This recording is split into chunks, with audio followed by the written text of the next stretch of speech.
Good morning, everyone. We're going to get started. Thank you for joining us today.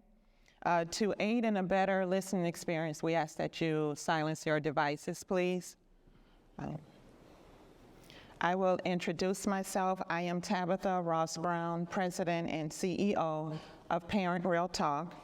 I am also a parent support partner supporting parents navigating the mental health system. Before I explain why we're here, I would like to say that I think we're all in agreement that children are vulnerable and they need to be protected. I also believe that a child exposed to any form of violence or abuse can be at risk of displaying violent and abusive behaviors. And yes, there are some parents that need more informed ways on how to raise a child in a healthy environment. But what about the child who is being raised in a supportive environment with parents that discipline and love? At one point, 1/3 of the families I supported, a parent expressed feeling abused by their child. As I researched supports and resources for these families, I quickly realized there were none. I also realized that this was a global concern. For instance, in 2021, an article released in Spain stated child-to-parent violence is one of the crimes with the highest rates of increase in Spain in recent years. And to give more context to this issue, last year, Michigan State Police reported 27 counties with more parent victims than spousal victims of domestic violence. We are here today to talk about child-to-parent violence and abuse, a form of domestic violence that causes adverse parental experiences. I am honored to introduce our distinguished panel.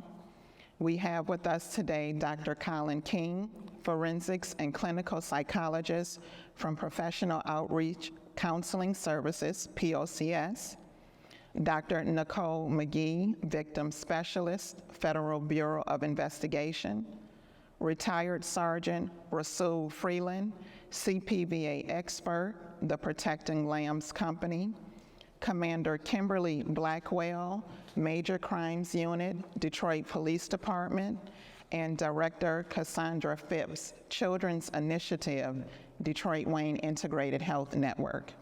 Thank you all for being here today. Next, I will give a brief bio of Sergeant Freeland, and he will share his experience with CPVA, and then we will begin the discussion. During his 20-year law enforcement career with the Oak Park, Illinois Police Department, Sergeant Freeland served in a variety of roles, including patrol officer, gang enforcement officer, school resource officer, detective, and patrol sergeant.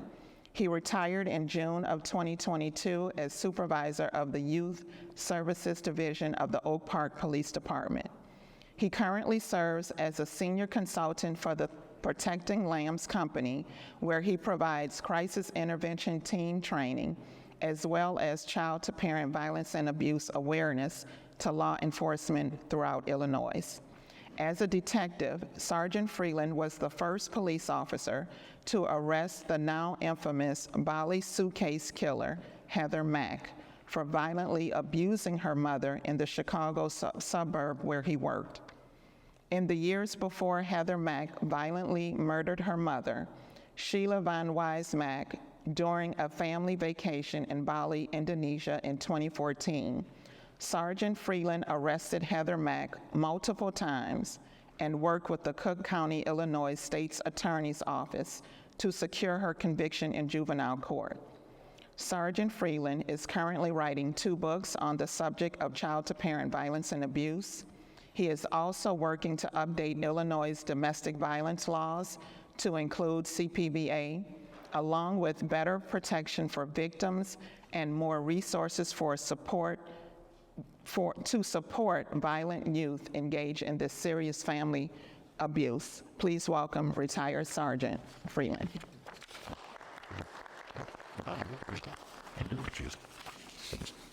Hi, good morning. How's everybody doing?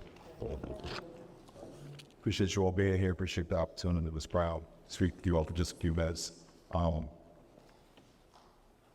we know that there's lots of serious things that are happening in the world. Obviously, conflict with Israel and Palestine, Hamas, and globally, there's lots of issues that are very serious. So appreciate you coming in today to speak about this serious problem that has Ms. Rouse, that is a global problem. And I can honestly say that while I was in law enforcement during my career, I didn't realize it was a global problem.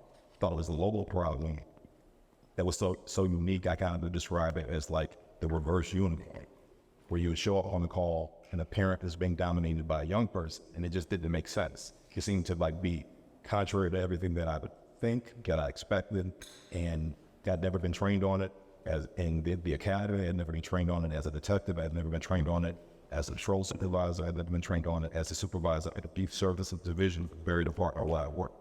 And yet I found out that was a global problem that we saw all the time by uniform. What I mean is every time you showed up, you kept thinking it was the exception.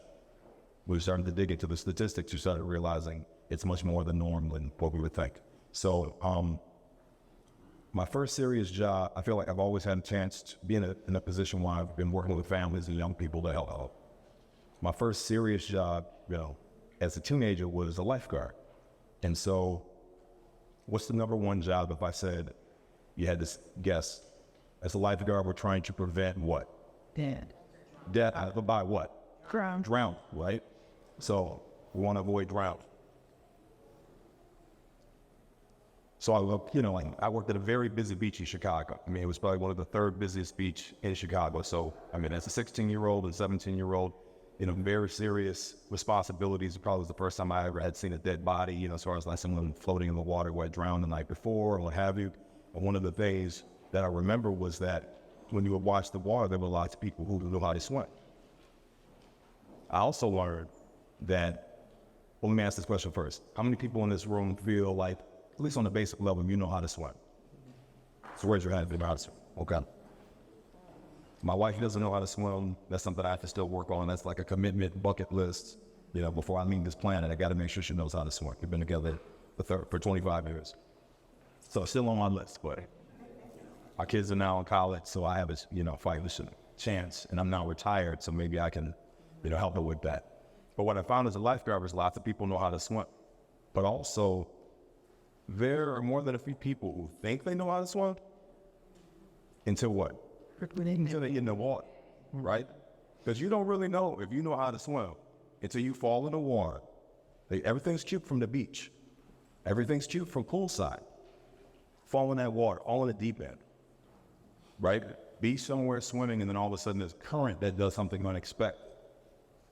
And then you'll kind of know whether or not I'm going to swim. And even people who know how to swim sometimes need help, right? So that's sort of the concept. So when you think about it from that perspective, that's how I think about child and parent violence and abuse, is that here we have parents whose fundamental job, hardwired job, is to keep their children safe. And in many cases, the children are drowning emotionally, mentally, whether they've been formally diagnosed with a mental health condition or whether they're just experiencing some form of trauma, something in their life that has them in a place where they're so angry, so upset, so in many cases violent, that they're acting out on the grandmother, the grandfather, the step-parent, the parent.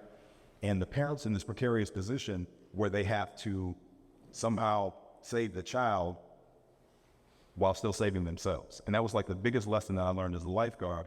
Two things they taught us. First thing was the best rescue is a rescue that never happens. It never has to happen. The second one is, if you're gonna save somebody who's drowning, you have to make sure that they don't drown you. And that's the dilemma for parents who are experiencing this. So as a new police officer, in 2003, I'm assigned to, or relatively police officer at that time, I'm assigned to work in the middle school. Now, I had been a high school English teacher before that, so it was sort of like a natural fit. Hey, you like kids sometimes that nobody else wants to put up with. Hey, how'd you like to be an officer at the middle school? Sure. Anybody who's working with middle school children, that's a difficult age. Lots of emotions, a lot of attitude, lots of potential. So I enjoyed working with difficult kids, so it was fine for me. So I meet a young man. Any name that I say in here until we get to Sheila Mack is not a real name, by the way. Sheila Mack, and that whole case is public because it's become a public case. It's been on the court record. The U.S. Attorney's Office has mentioned these things in open court, so when I speak about that case, it's kind of doesn't have the same confidentiality you'd normally have with a juvenile case. So I met a young man who I'm going to call David. David was an 8th grader at the middle school. Great young man, great attitude, never got it wild. David was angry a lot, and David was often angry with his mom. And that would play out, for example, when mom would drop him off at school in the morning. That's actually the first way I met her was, hey, Officer Freelain, we got a disturbance in the entrance to the school. What's going on? A young man, and like kind of been like the second day of school. A young man and his mom are arguing or what have you. And so I go, with a dean to the school, assistant principal for the school, and that's what we see. It's David and his mom are arguing, and David seems to be the aggressor in the situation. And we got to separate them, talk with them. The school puts a plan in place to help David, with the school social worker, and some other resources to help David work through whatever anger he was dealing with. There was no police actually taking, not even a police report. I was just there to be a resource at that moment. And over time, seemed to get better with David, right? Things seemed to kind of calm themselves down. Well, when the 8th graders graduated, that's kind of funny, but that group of 8th graders was so busy. I'm going to say busy. I'm being nice. They were rough. It was a rough group of 8th graders. They were so busy that when they graduated, who else graduated? They were like, Officer Freelain, don't you want to be the school resource officer at the high school? I was like, I was just getting used to the middle school thing. No. And these are your babies. Go with your babies because they're going to need you. So they graduated. I graduated with them. And so for the next 3 years, I was with them as a school resource officer. David had no problem during that time. He played junior varsity and varsity football, always had something to do. His time was always occupied. I would see his mom at the games, and she and I would talk, and she would be like, Freelain, it's like, everything has gotten better. It's cool. We're good, We kind of give each other space, and, now that he has stuff to do, we're not always in the same house, and we're getting on each other's nerves because we're all up under each other. And now that he's doing this all the time with athletics, things got much better. While that's happening, as a school officer, I'm seeing now all these other cases where young people are arguing with their parents, fighting with their parents. I could listen to my radio and hear about a young man I remember fighting his grandmother on their back porch. I mean, this could be becoming, this community, Oak Park, Michigan, right? So in Oak Park, Illinois. So it's got to feel like it's sort of not just a coincidence, this connection wound up happening. I used to think that there was something in the water supply in Oak Park, Illinois. This would happen so often. I was like, what's going on? Because again, I'm in my own silo, right? I'm not talking to, over time I would connect with like resources in Chicago with other detectives and other people. But at the time, again, I'm in my own world thinking that Oak Park is just having some kind of local problem. David's not having any problem until this. David graduates, and 2 years after graduation, the way his mom tells me after the incident, is I come home one day, and all the lights are out in the house. And I see David's got a hood on, and he's standing by the refrigerator. And she says, David's not here. So she's thinking like, she's kind of like normal mama mode. Boy, stop playing. Don't play with me. You better turn these lights on. What's the E? David's not here. Boom. Hits her with a baseball bat. Repeatedly till she's on the ground. Goes to get a steak knife. Repeatedly stabs her while she's on the ground. David is trying to murder his mother. Luckily, the walls where they live were relatively thin, and she's screaming, and now, David hears that the neighbors have now responded. He takes off. She gets medical attention. Luckily, they're able to save her. David is arrested, convicted for attempted murder, goes to prison. Again, remember, middle school is where he had his first contact with police. And again, it wasn't even an arrest. It was just saying, this is where he got on the police radar for this kind of aggression towards his mother. So then the year that David does this attempted murder, I'm a detective by that time. And I get a follow-up with a mother who reported that her son had tried to strangle her during an incident. He attacked his mom, jumped on her, grabbed her by the neck and forcefully tried to strangle her when she was on the floor. She said she was able to fight him off. He took off out of the house, and she made a police report.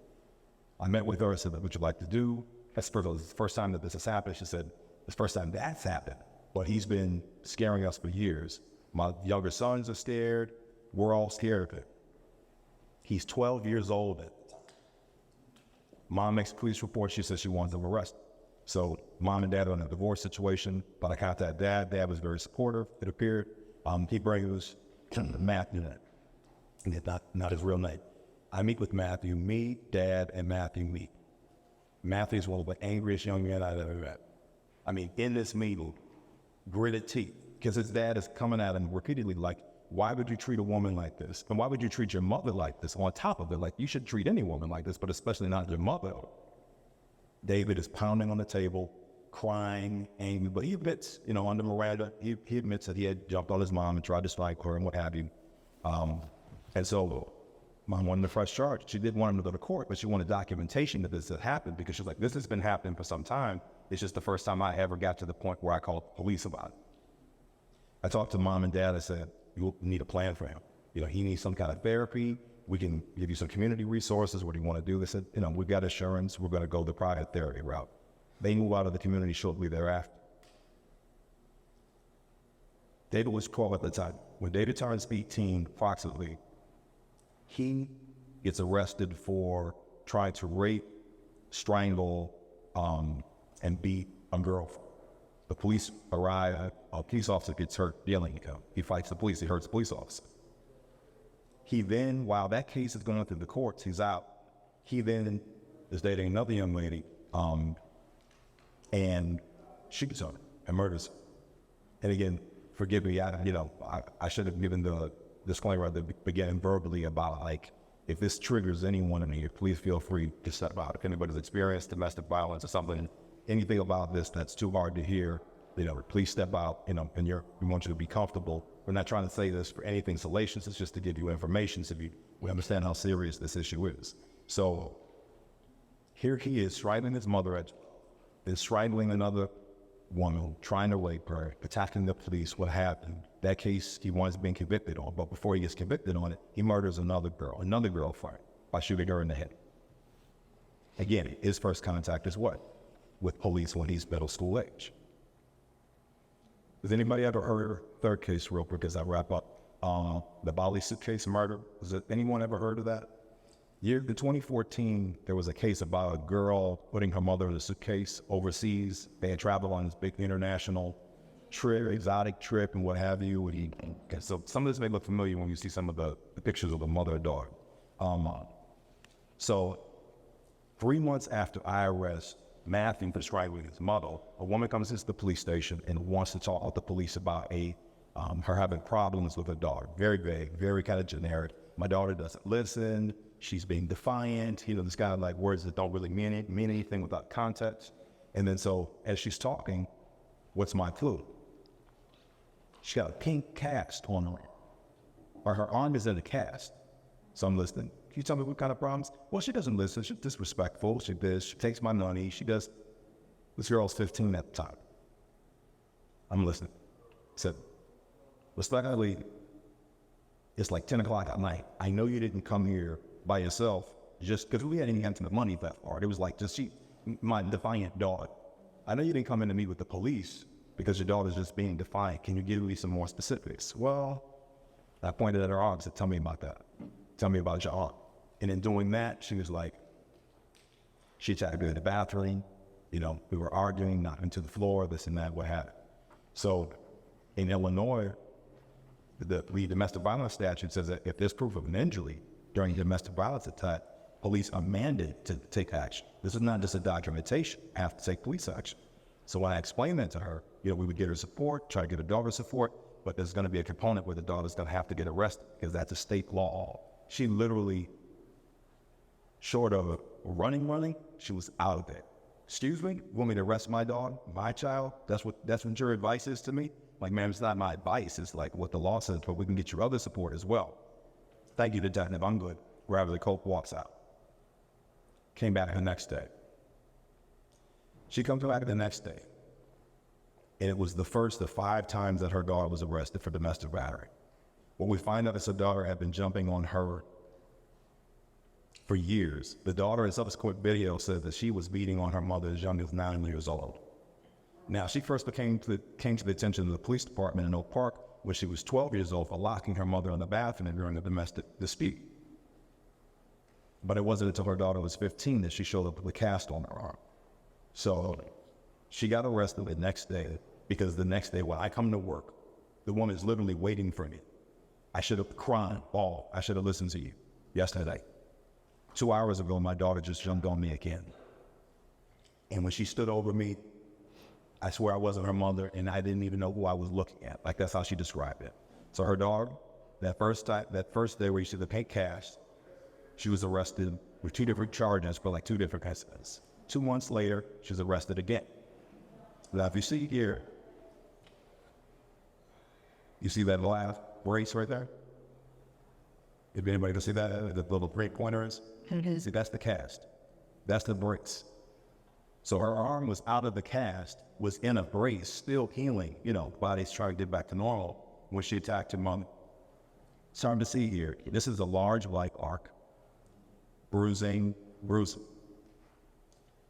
That's 2 months later, so she's arrested again. That's now her 3rd arrest. Later that day, this is all the same year. Her 4th arrest, as you can see here, you can see that bite mark a little bit better. Okay, right there. She's finally held by juvenile detention. She wants to be convicted. What I didn't mention about that is the first thing, other than the mandatory arrest that I had to do, the first thing that we tried to do was get her, she had counseling, therapy, she was hospitalized, both involuntary, voluntary, multiple times. I connected the family with my detective partner, who was like the most gifted female detective I had ever worked with. She was like the bad girl whisperer. Like, you put her in front of the worst girls, literally. Whatever girls you think are the worst, and let her connect to maybe Shanola Stewart. She's a commander now with the Oak Park Police Department. Her sister's the chief of police, her twin sister's chief of police of the Evanston Police Department. So that kind of shows, they kind of have it in the gene. Very talented.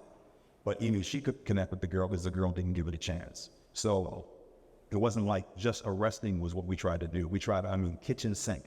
But the word child parent violence and abuse didn't exist for us. We had never been trained on that, never heard of that. No clinician who I met with ever said it. Nobody in the courts ever heard of it. It didn't even come up. This is what the mother envisioned this relationship, this photo, is what she envisioned her relationship to be with her daughter. So as a result, she would press charges and then walk away. Press charges, walk away, press charges. And if anybody has worked with adult victims of domestic violence, you see that as well. It's a very common thing. How do you press charges against somebody who you care about? How do you keep going to court and get somebody convicted and you love her? And that's for somebody who's not even necessarily related to you by blood. Your child? We're talking about going against hardwired, right? Sadly, this is how this story ends. They go on an exotic vacation. The mother says, hey, this is one last chance to try to fix this thing. And instead, the boyfriend, who I also worked with, Tommy Schaefer, it was one of the most sad parts of the whole thing because Tommy had never been in trouble at all. He starts dating Heather, and somehow he has to own his own behavior, but he allows himself to get caught on this whole thing of, well, let's kill my mother for money. They wound up murdering her in Bali, beating her to death, and breaking her body so bad that it could fit into a suitcase. And the victim's sister, when I spoke with her, said, Rasul, you have no clue how small this suitcase is. Her sister, the victim was like, let's say 5'6", maybe pushing 200 pounds. Okay? That's not a real tall man in that photo. That's what we're dealing with. It's not an oversized suitcase. It's like a normal suitcase. And this case haunts me to this day. I can proudly say it doesn't haunt me because I didn't do anything about it, right? Like, it wasn't that I didn't do anything. And she told me she was having problems. I said, I'll just work it out. Whoop your kid more, be a better parent. Luckily, none of those conversations took place. The opposites of place. Lots of resource, lots of connection with peer organizations, with, as I said, clinicians and what have you. The courts. It still wasn't enough.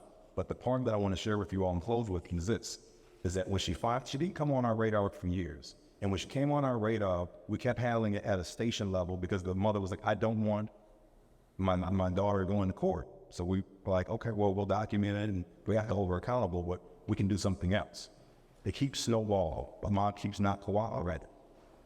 When the daughter was on probation, the mom tells me January 8th, 2013, if something isn't done, she's going, actually to this day, she said something isn't done. She said that she's going to kill me. I'm afraid she's going to kill me. I really believe that. She's on probation, right? To pull out the phone, call the probation officer on speed dial. I'm here with Mrs. Mack at her dining room table in her house. She says that Heather's going to kill her if we don't do something. Probation put her on speaker so we could all hear each other. Probation officer's like, yeah, I agree. This thing is totally out of hand. We got it. I said, okay, we need a plan. 2 months later, that case was dismissed in juvenile court. January 8th, 2013, she tells me and the probation officer her daughter's going to murder her. August 12th, 2014, it happens. And what no one knew at the time was that for 6 months prior to the murder, the daughter was planning the murder. So only about 6 or 7 months after the mother says, my daughter's going to kill me, the daughter actually is planning the murder. And then it actually comes to fruition on August 12th, 2014. So that's why and so I appreciate you all giving me an opportunity to share that with you, and I hope it can contribute to some of the conversation that we have this morning. Thank you.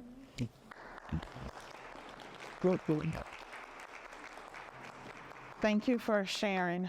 Commander, I would like to come to you first. At what point does that story raise from a concern to an alarm? And how would this be handled differently if it was intimate partner versus even teen dating? So I think some of the ways, well, actually it's alarming at how many times officers had intervention, officers had encounters with the family. The very sad part is there's still these similarities to IPV that CPVA has. A lot of times you have a battered individual or victim that just does not want us to come forward or hurt, as Sergeant said, that doesn't want to hurt their loved one. It is truly alarming. It's a truly sad case, and very alarming because we see it so often. The other sad part about it is a lot of the resources and things that the Oak Park Police Department did, us a lot of the things that the Detroit Police Department would have done. We would have tried to get clinicians. We would have tried through the courts. We would have tried intervention through some of the programs that we have in the department. But events like today just bring that awareness and the education that we need to work together and try to resolve some of these issues, because it seems to me that a lot of us in law enforcement and as well as the medical field have some of the same resources, and we're trying some of the same things, and sometimes that doesn't work. So we have to work together, which I'm so happy to be here to try to come up with additional answers and other resources and other ways that we can combat this issue. Thank you. Last year, the state police reported close to 2,000 incidents of CPVA in Wayne County. Can you share any data on the number of incidents that involved domestic violence in the city where a youth was the offender? I can say we've had over 1,500 incidents in 2010 and approximately 1,200 year-to-date. The incidents that involve juveniles, these numbers can be just somewhat skewed because in a situation, as I explained, or an example where Sergeant and I abused my mom. Well, those numbers can be a little bit skewed because we're both going to be offenders. Obviously, I'm going to be the one that is being allowed. That's how I looked at it. Exactly. I'm the child of the victim. However, he is not, but he's also an offender. So we see it. It is extremely prevalent, and the highest crime against kindness is assault bad. Dr. King, I want to ask you, many parents express seeing signs as early as 2 and 3 years old.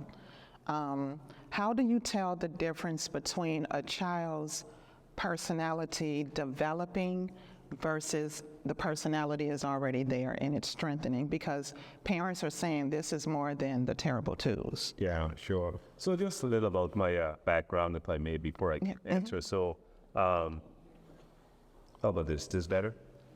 Yeah. So I did my PhD at Wayne State and my internship in Detroit in between 1994 and 1998. So worked in the fields of substance abuse, mental illness, and then I migrated to brain injury, which I did for about 25 years. And then more recently, forensics. So I've had a chance to sort of observe children and people from different perspectives. So it is a fact that there's some children who are born with certain challenges. There's a small subset of children who come from the womb with certain challenges. There's Down syndrome, all right? There's fetal alcohol syndrome. And there's different biological traits that you see that the parents have no control over. But by and large, children come with their temperament and their personalities, their characteristics, and then it's up to the parent to sort of groom and trim the person or the child to be what they want them to be. Unfortunately, it does not always work like that, because there's no manual for raising your child. You do the best you can. Right? So at age 2 or 3, it's not unusual to see children start to act out, and even have to be psychiatrically hospitalized. One of my youngest clients was about age 4, that he had to be psychiatrically hospitalized because of challenges. So that's what we have to deal with. The issue is, how do you deal with those children and the situations? How do you mold them that they do not end up like what you just spoke about? And, it calls for action from support services, from the community, from the church, from extended family members. Let me give you an example. I just tested a child in a school yesterday. It's one of the saddest cases I've seen. He's 8. I just tested him for special education. When I walked into the room, he had his head down on the table sleeping. And I did everything, all of the tricks in the book to arouse this kid. And I said to him, "What's going on?" He said, I'm just tired. I need to sleep. So I went to his teacher and I said to her, "What's going on?" She said he's been raised by his great-grandmother. He's up late at night, past midnight, watching scary movies and violent movies. And,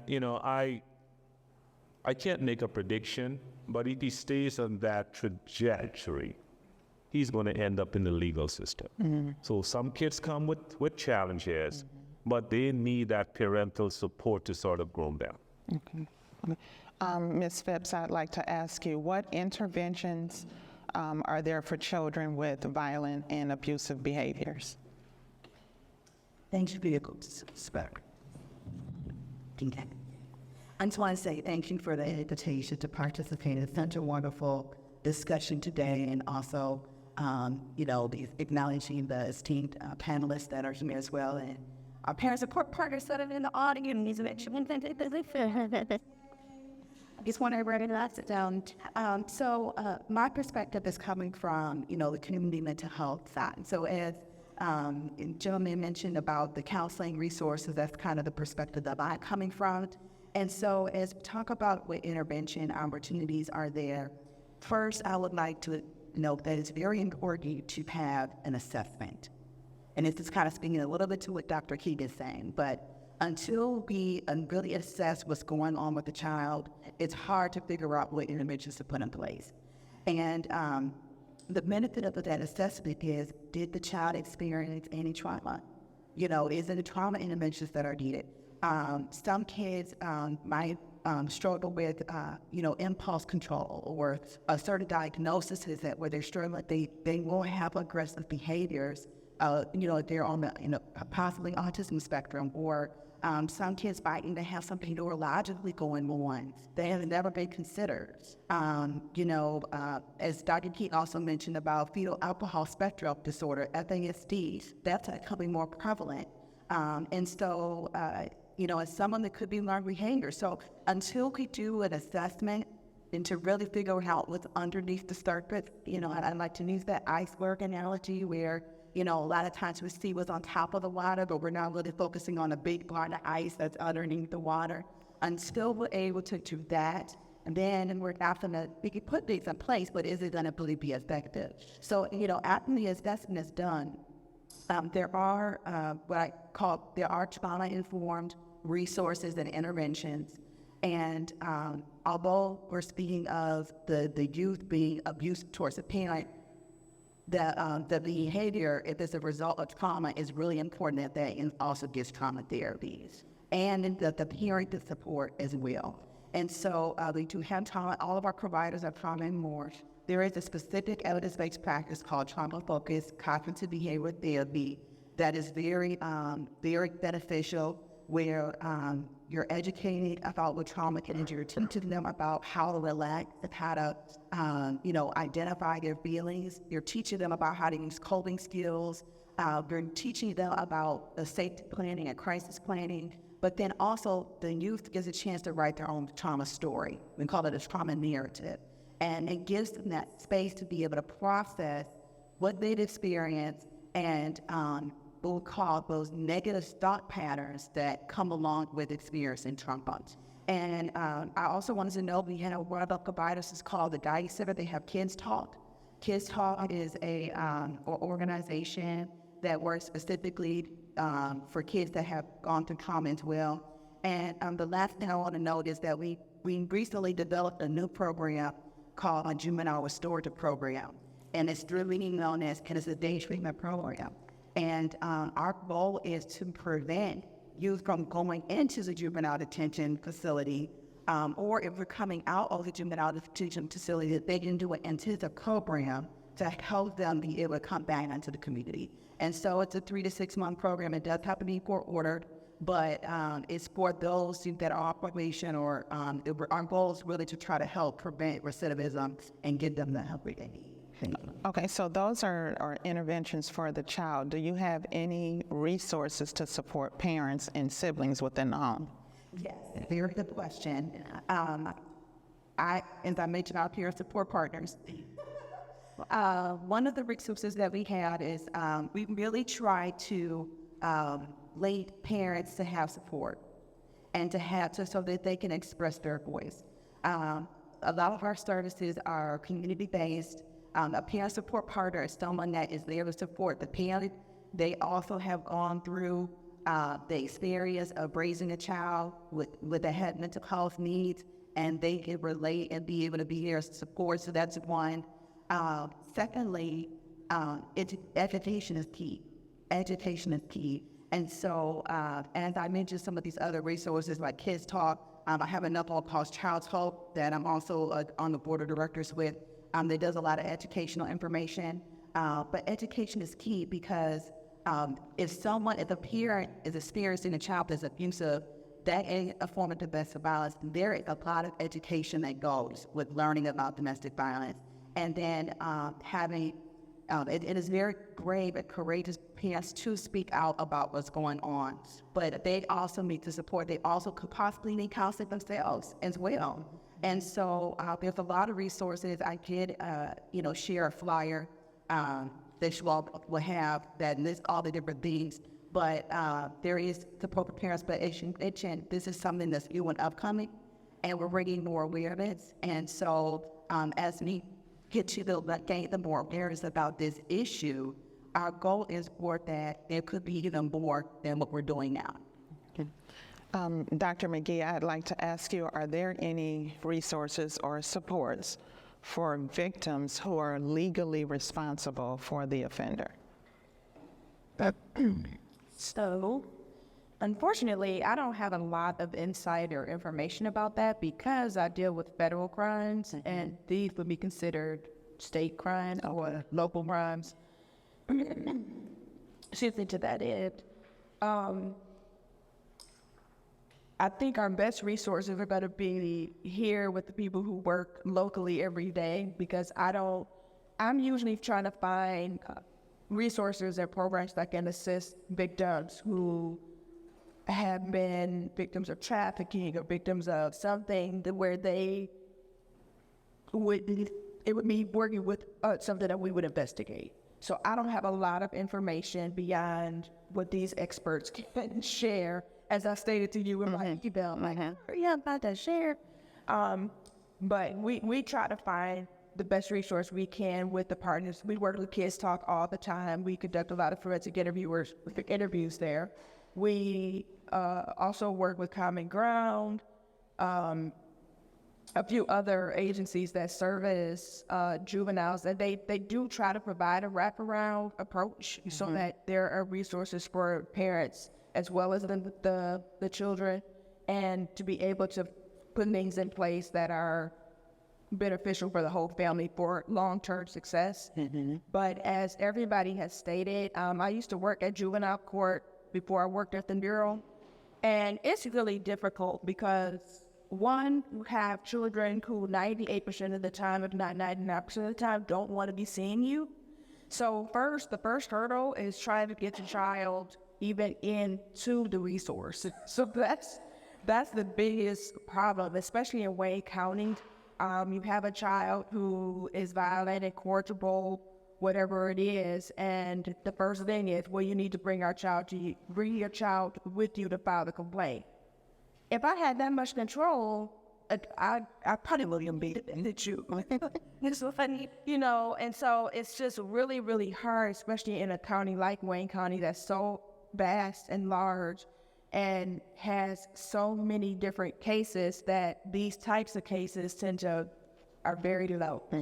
Especially when you have something like incorrigibility, which is a status offense, which is something that like you or I couldn't be charged with because we're too old. So you get them in the door, you try to get them the resources they need. Maybe juvenile court will take the case to the point that they'll place them on probation or something, but it's just a challenge all the way around to try to get these families the resources that they need. And I'm not nearly as, I'm not going to say smart, I'm not nearly as versed in our assessments. Nah, I don't think that. But I used to do psych assessments at juvenile court, and this is my population. And so I used to always say, look, I'm doing these assessments, I make recommendations to the court in regards to what should happen with the children and with the family, but the treatment is, okay, well, they'll come to a group once a week, or they'll come see me for 50 minutes once a week. Where are they at the rest of the time? At home, in the environment that I'm trying to treat them. I mean, it is just difficult. I mean, so even if we have the resources out there, just trying to get it all to work together so that it can be a successful income is more than a challenge. And I'm sure that they can definitely replicate. Okay, so yes, I would like to add to that, Tabatha. So the Detroit Police Department, and I'm embarrassed to say I didn't know this, being a police officer for 28 years, but we have a victim assistance program under the Special Victims Unit, and it is comprised of counselors and victims advocates. We also work with Kids Talk as well when there is a victim of sexual assault. We have victims of sexual assault, victims of child abuse, victims, families that have seen or experienced homicides, but then also victim assistance. Our goal ultimately is to have an advocate in every precinct.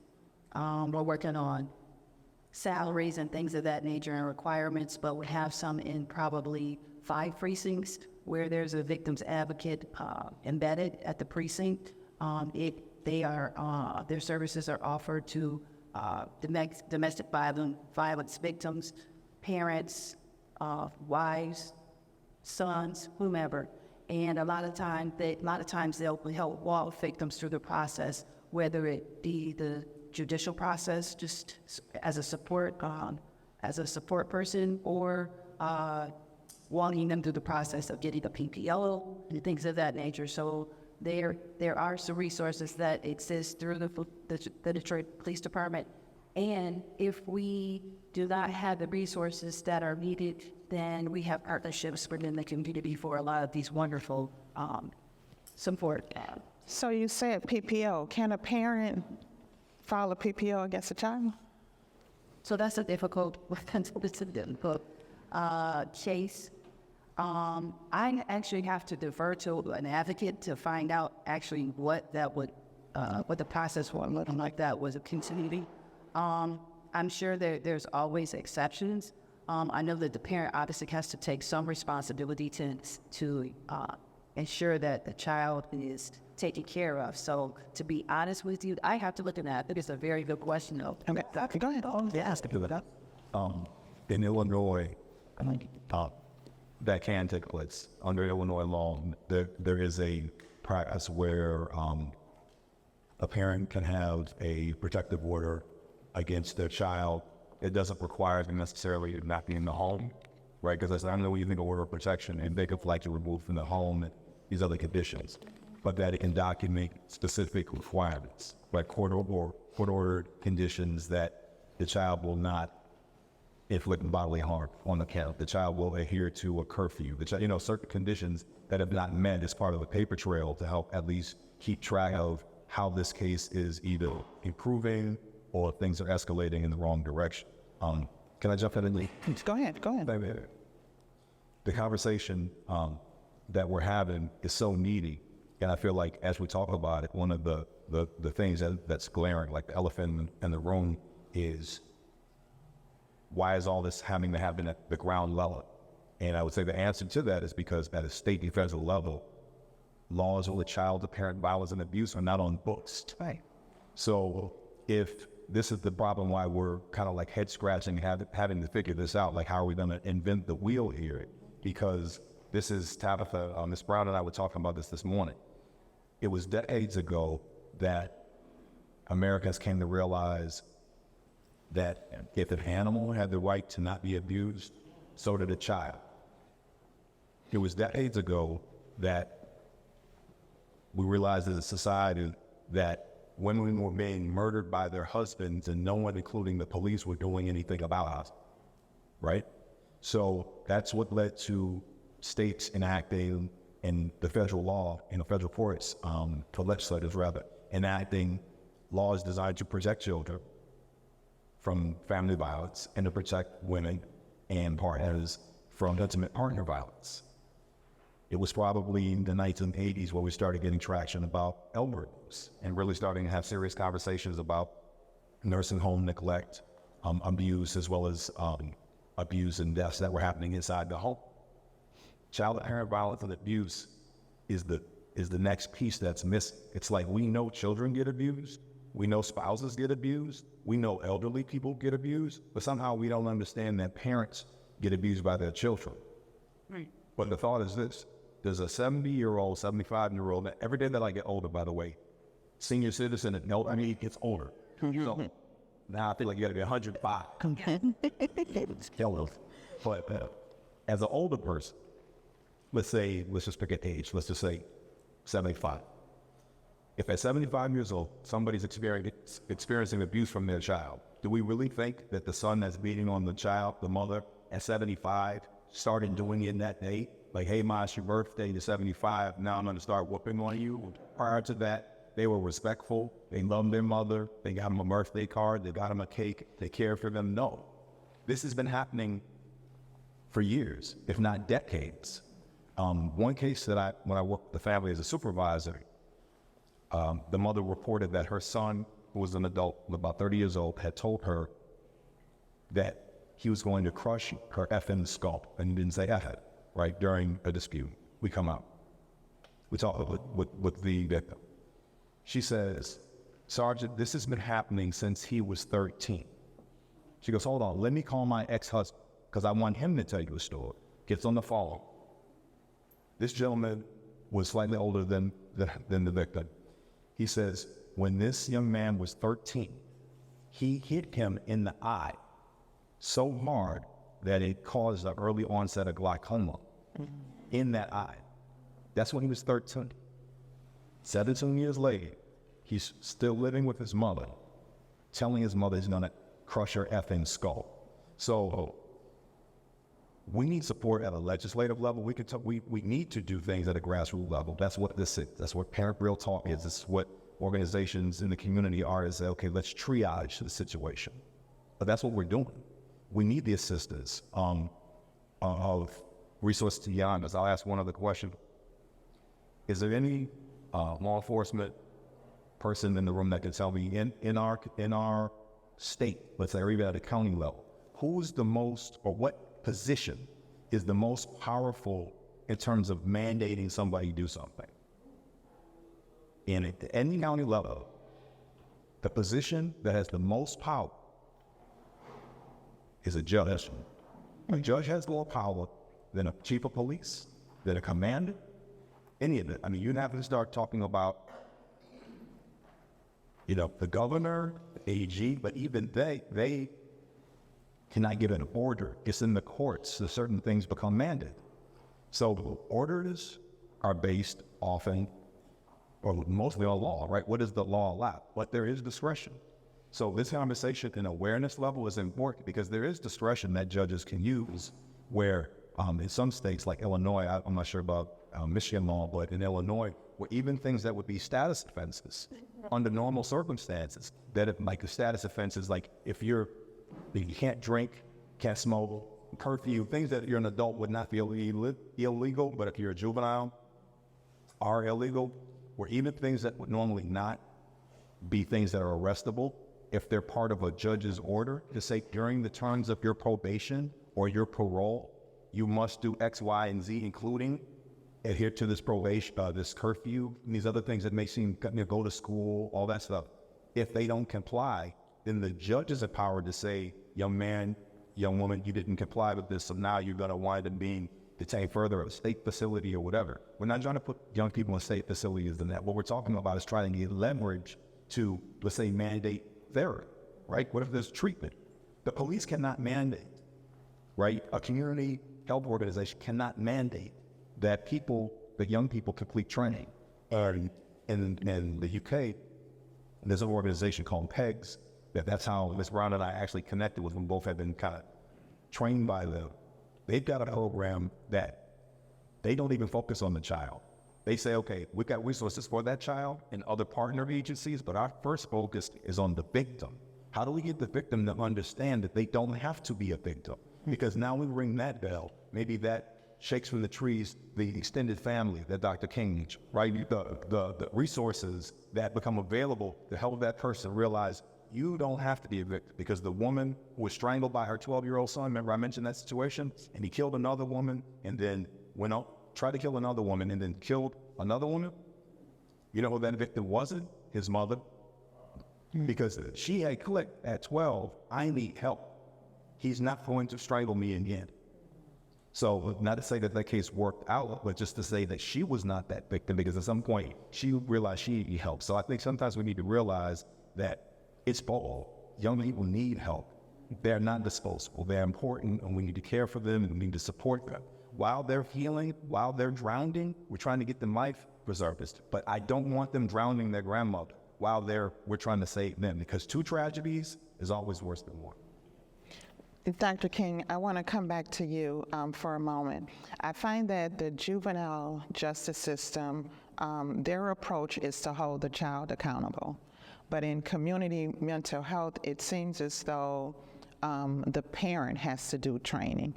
And from a parent's perspective, it gives a feeling of a parent being inadequate, as though they did something wrong, as though they disciplined too harshly, didn't discipline enough, no boundaries set. And I'd like to know, how does a child or anyone in the home thrive in an environment like this? So it is challenging, right?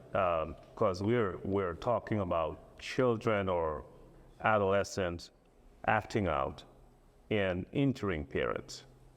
as they live in a toxic environment. I want to take a quick step back and sort of demystify and simplify some of these challenges. Okay. Because I do this a lot before judges and prosecutors, and I think we really need to get the message out. So what is a toxic environment? What is mental health? Because I've worked in the field of brain injury, it is my passion, right? So the human brain, and I usually bring my model with me to sort of simplify it, but just imagine that there's a human brain here, right? We're talking about 100 billion neurons and 1 trillion connections. And it is very, very soft and is very susceptible to injuries. So what I see in a lot of these instances are children and juveniles with injured brain, because the brain is extremely vulnerable to injuries. Some of you may know I assessed and evaluated the Oxford shooter, right? Ethan Crumley. Ethan Crumley. And it's one of the worst cases that I have seen of someone with a broken brain living in a toxic environment. So we have a couple of challenges, right? We have the juvenile who needs help, and we have the parents who need help. But it could also be in a perfect parental setting that you still have a kid who is acting out. And I want to say something about I do agree with you that judges have a lot of power, and they should be empowered to make decisions and to kind of initiate legislations. However, by the time these cases get before judges, they're way too late, right? In 1972, there were 300,000 people incarcerated in this country. Today, we have 2.2 million people incarcerated. 10,000 of them are children. Right? We're only 5% of the world's population, but we house 25% of the world's inmate. So we have a problem, we have a crisis, and unless we begin to understand that we have a number of children, they're not necessarily bad children, but they're children with broken brains, living in a toxic environment, and if they continue on that trajectory, the outcome is always going to be bad. Commander, I want to share a Shiawassee County mother's experience really quickly. She shares, at this time when we call 911 for help, Central Dispatch notifies the local police and the 2 state troopers to respond to our eldest son's mental issues. And then she begins to say, and I'll summarize, he's masked multiple assault charges. The police has responded for hitting a teacher in the head with a rock, causing great bodily harm, for assaulting people with deadly weapons, for attacking police officers, causing injury, for attempting to get police officers' guns twice, for physically assaulting me, and I have 3 herniated discs in my neck for 1 assault, for assaulting his stepdad, assaulting his biological dad, assaulting his grandfather, assaulting his brother, assaulting other children in the community, and assaulting other teachers, destruction to police property, and attempting to control a vehicle to kill me and my younger son. And she continues to say that community mental health points the finger at the justice system finds him incompetent, so then he's released back to her, and she's told to keep him safe. I don't understand how this is possible. But can you please explain to me that process where he can cause so many assault charges and still being released to the parent, even when he's assaulted a police officer? So I don't know what the process is. It obviously, as the sergeant said, did it go before a judge? What was this judge's determination? Were there parameters in place? One of the things that has been implemented with the Detroit Police Department is our citywide mental health response task force. We realize that we cannot arrest our way out of them, and so we need to address mental health. We have officers that are CIT trained. If a patrol officer goes to scene, obviously take statements from the family, observe some behavior that is questionable, and they feel like that person or child or adult is in crisis, then a CIT trained officer will come out, and as well as in some cases a behavioral specialist. So I think at that point they're either taken to a crisis stabilization center or jail. And so with us not being able to arrest our way out of these situations, a lot of times I think one of the issues is communication. Did the officer even know that this child was released again into the community not so long after this incident? Are we communicating with each other? Are we walking each other through the process? Are the police communicating with the families? Are the mental health professionals communicating with the families? We need to get on the same page and communicate with each other and work in concert and work as partners to ensure that this mom, this dad, these grandparents, and this child are getting the help that they need. I think the issue is communication, and we always get on the same page so that we're ensuring that these individuals and victims are getting help throughout the whole process. A lot of times after an individual is arrested, we're done. Okay, we don't know what happened. We have to follow through. We have to follow through as a team and work on the issues together. So I think some of the final product we just aren't aware of. And if we stay in communication, we can come up with better resources and better answers. If one thing doesn't work, we try something else. So I think the bottom line is talking and communicating with each other on every aspect, on every end, whether it's law enforcement or whether it's mental health, with the parents, and working together as a team. So you're talking about a whole system of care. You want to? I was just going to say, I agree, Commander. What I put up was a slide that when Ms. Brown asked me to come join this panel, I put together based on reading dozens of research studies on the topic and my own experience. And this is how my experience, from what many researchers have written about, this is how this plays out, what we're talking about. The parent is already ashamed and embarrassed to be in this situation. They don't want to be in this situation. So they already don't want to disclose it anyway, right? Not only are they embarrassed, but they're also protective of the child. Again, who wants to send the child to jail? Who wants to send their child? Who wants, in this day and age, especially, who wants to really seem to hold their child accountable really almost for anything? Yeah, my wife is a teacher, and I used to be a teacher, and I remember how many arguments I would be in, not that I was initiating, but that I would be on the receiving end, and that I hear my wife come home and talk about parents saying, why does my child get this grade?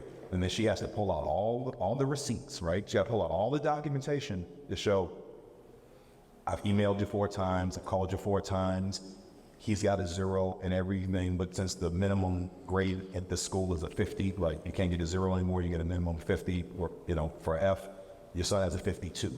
Because he did 1 assignment first day of class, and that's all he's done.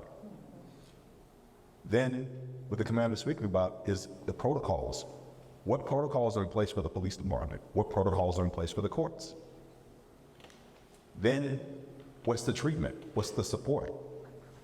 I think that we're really in a situation where we have an opportunity. I'm a glass half full person. That's how I live. I can't really see living any other way. Otherwise, you just crawl up. Fall up into a ball, or lay down and die somewhere. So I'm optimistic, but not naive.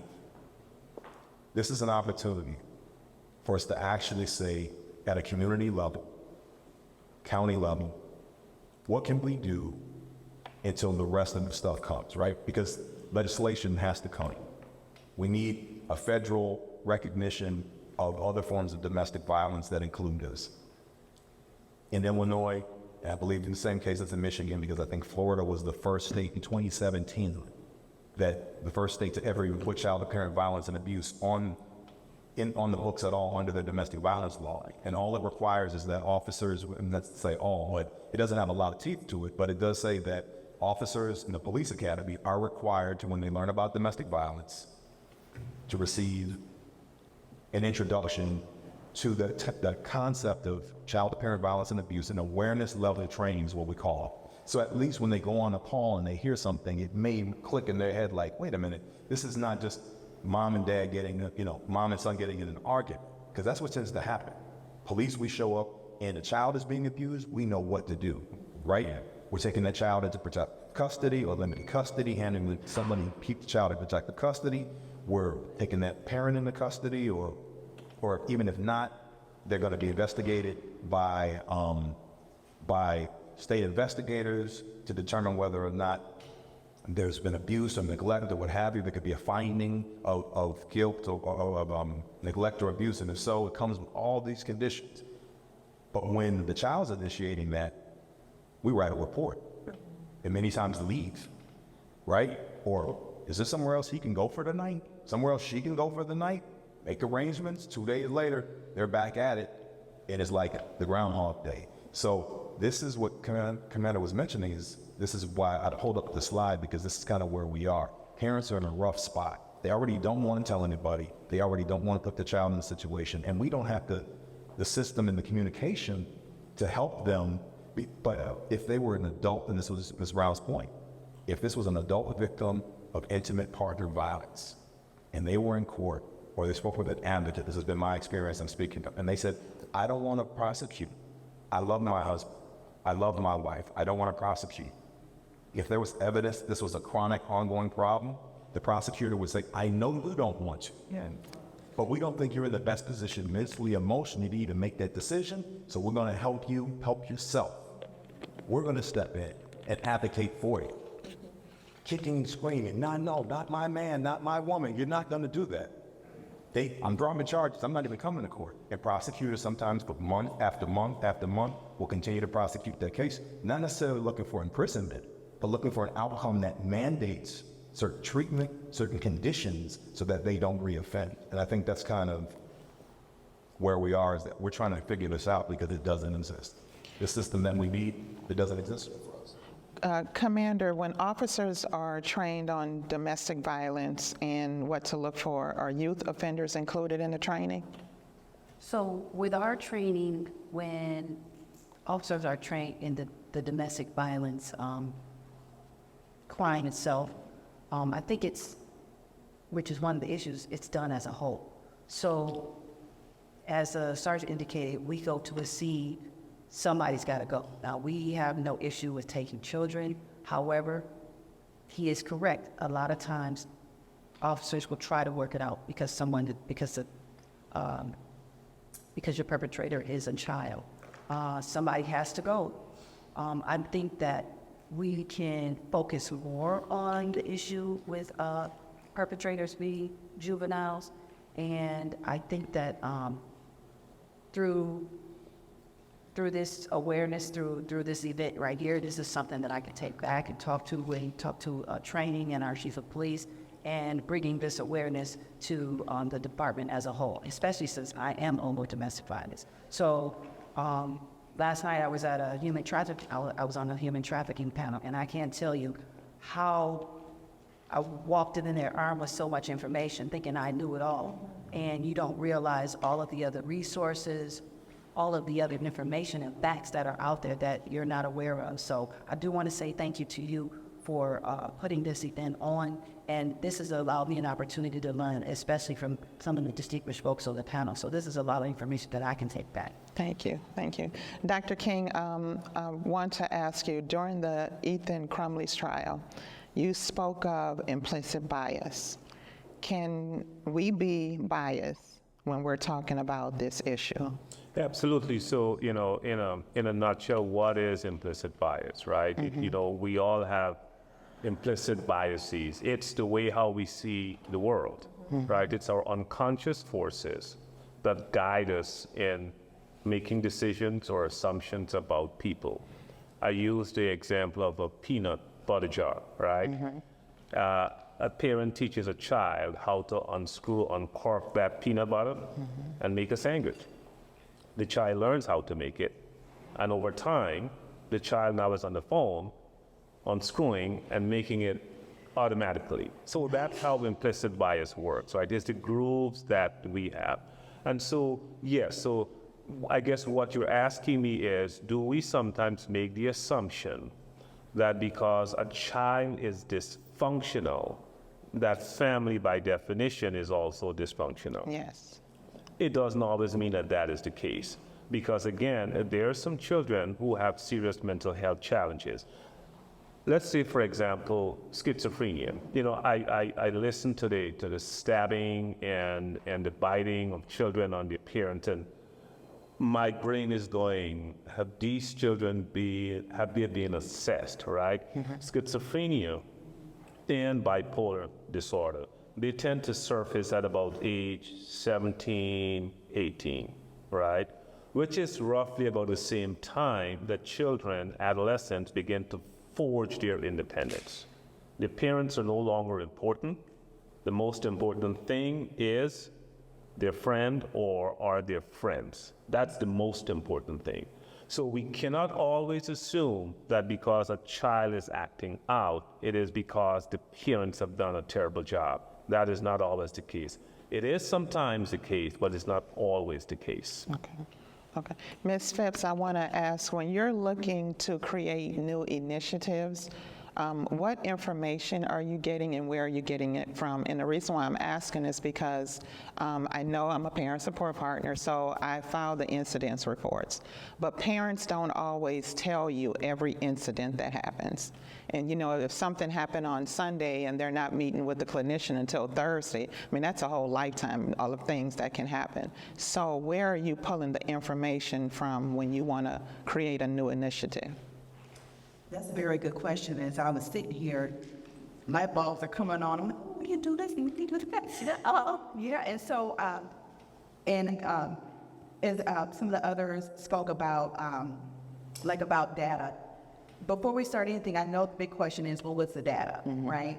But that's going to be the dilemma because there might not be a whole lot of data because these situations can be underreported, you know, and so it takes collaboration. So as Cassandra talked about partnerships, we actually did a collaboration with, it was the 3rd district about, sexual abuse and victims for teenagers. We worked with some of the detectives, and so it's about, maybe partnering with and say, hey, well, what data do you all have that we can make people work with? What data does other community partners have? Maybe Kids Talk and being able to pull data together to see what is being reported. And then secondly, even if we don't have all of the information, we know that it's still part of trauma, right? We know that it's a very traumatic experience, and our goal is to have families be able to work together and for families to be stable, right? We can't just focus on the kid and not focus on the parent. We can't just focus on the parent and not focus on the kid. We have to focus on a whole family unit. So some of the programs we already have in place, we have a caregiver education workshop that we do offer for parents about trauma, but maybe working with the state, how can we implement a component of that model to also include child-to-parent violence and abuse? Maybe even doing a support group for parents specifically to child-to-parent violence and abuse. And so some of the things that we already have going on about adding an additional component, like you said, adding that training component, making sure our community health professionals, our home-based therapists, our wraparound facilitators, our parent support partners, are they aware of this? Can we give them some training? Can we give them some resources? The last thing that came to my mind was, we had the power control wheel, right? That kind of explains what abuse looks like, what domestic violence looks like. What does one look like to child-to-parent abuse? What does that look like? How can we create a wheel for that? And that's where that educational piece comes in to really help, because it's going to take changing the mindset and dealing with the psychological need. And so until we see it, it doesn't register. But, those are just, as my brain is thinking right now, there's some things. But, it takes data.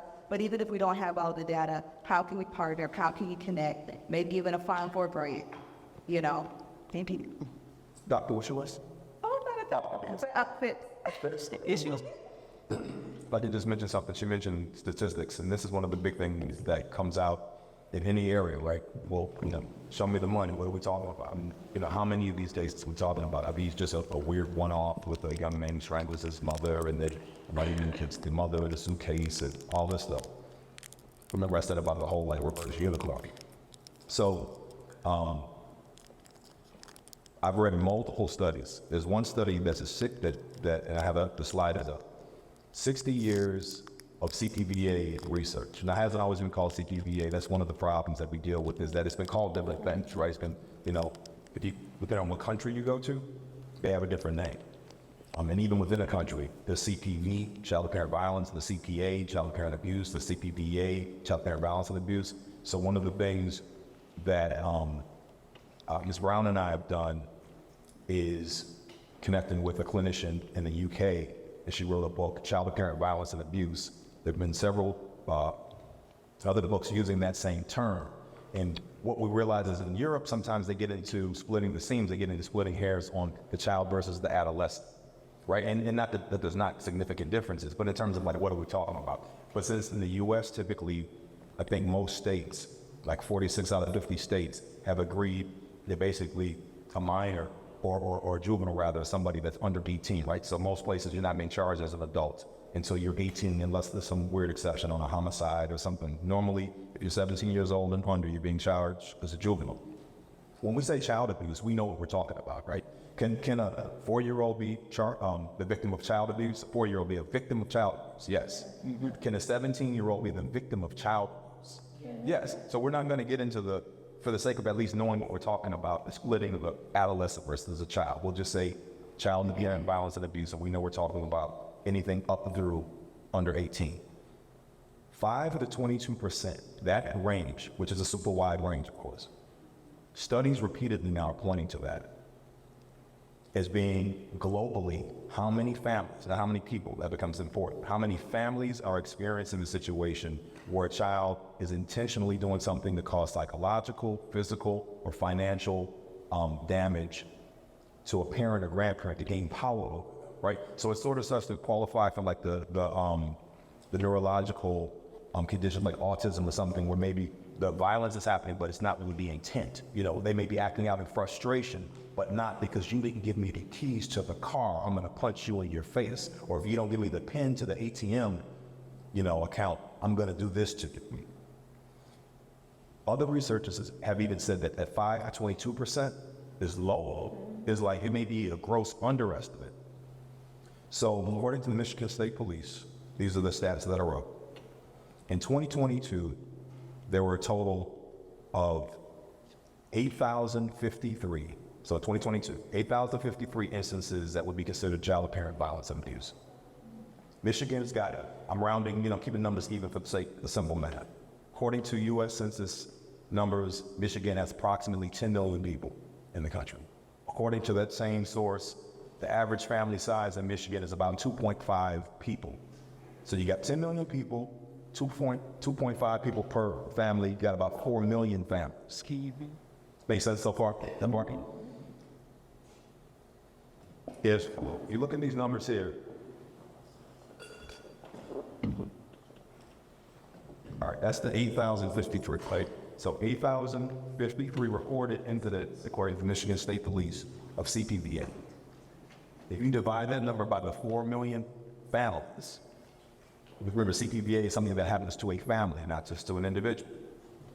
That's only 0.20%. It's 1/5% in terms of how, if we're saying, we believe those numbers, we'd be like, here in Michigan, we got it solved. It's only 0.5% of actually happening. But if you look at the research that says 5% to 22%, even if you went with the conservative number, and we're not saying it's 5, who knows, it could be 4%, it could be 6%, it could be 10%. But even if you went with 5%, that means that number of 8,053 is underreported by 25 times, right? Because 25 times 0.20 equals 5%. So to get that, so that means you have 4 million families, divide that by 5%, means theoretically, in 2022, there were 200,000 cases of child parent violence and abuse here in Michigan. In addition, if you took the real number, in terms of what they had, the 8,053, and you multiply that by 25, you see the numbers even bigger. It's 201,325. So when we start to talk about numbers, we're not saying it's perfect, right? Again, some estimates have been landing consistently more like 10%. If this is 10%, then we know we got a real problem, because that means everything I just said just doubled in Michigan and everywhere else. But the more we understand as community partners, law enforcement, the courts, families, that these numbers are even possibly correct, the more that we can explain and genuinely, with a straight face, convince a victim, you're not by yourself. Because that's what happens. They think they're by themselves. They're like, there's no way anybody else get punched in the face by their daughter. This girl, Heather Maddock, in that case, my research on it, I found out that according to information I got from an interview from a credible source, in one instance, during a meeting at school, it's a school official, it's the girl and the mom. During that meeting, Heather Maddock turns around and punches her mom right in the face. And the meeting is over. That school official, from my understanding, wanted to take action against the girl. And somehow, it didn't happen. I can't tell you how their hands were tied or not tied or whatever, but what I can tell you is this: there is no mandated reporting yet in Illinois for victims of child parent violence and abuse. What would have happened if that mother had punched the child in the face? We all know the answer to that, right? Give me the school resource officer, or if there's no school resource officer, get 911, give me a squad car here, get me the Child Protective Services. It's gonna be the whole shebang. That mom's going to jail, right? She's gonna be indicated as having committed that abuse. That child may be out of the house, on and on and on. But when the child punches, this is not a 4-year-old. I mean, this was a, if not 17 years old, punched the mother in the face. And nothing, the police weren't even notified. There's not even a police report that even documents what I just said. So this is how much us understanding statistics could help say to a parent, listen, I know it seems impossible to think, but you know what? It's probably 200,000 more people that are in your situation just this year. What? Right? It's just an epiphany that then helps them realize that that puts us in a better position of being able to give them good information, and then also maybe motivates us a little bit to give them customized resources, because this is not a one-off or a 10-off or a 100-off. This is not a unicorn in reverse. This is a real thing that's happening every day, and this kind of meeting and collaboration helps us to become more aware of it. Commander, I have to tell you a fear of mine. So there's a Netflix special, and it's the trials of Gabriel Fernandez, and it's based out of Los Angeles. And during that case, the mother and the boyfriend killed the child. But what was unprecedented was that in that case, the prosecutor charged 4 social workers from the Child Protective Services Division because they failed to investigate, because there were multiple complaints of child abuse. And my fear and my question to you, like the Shiawassee County child, and the parent has made multiple complaints of things going on. Could a parent and or a mental health professional be charged if that child was to do something?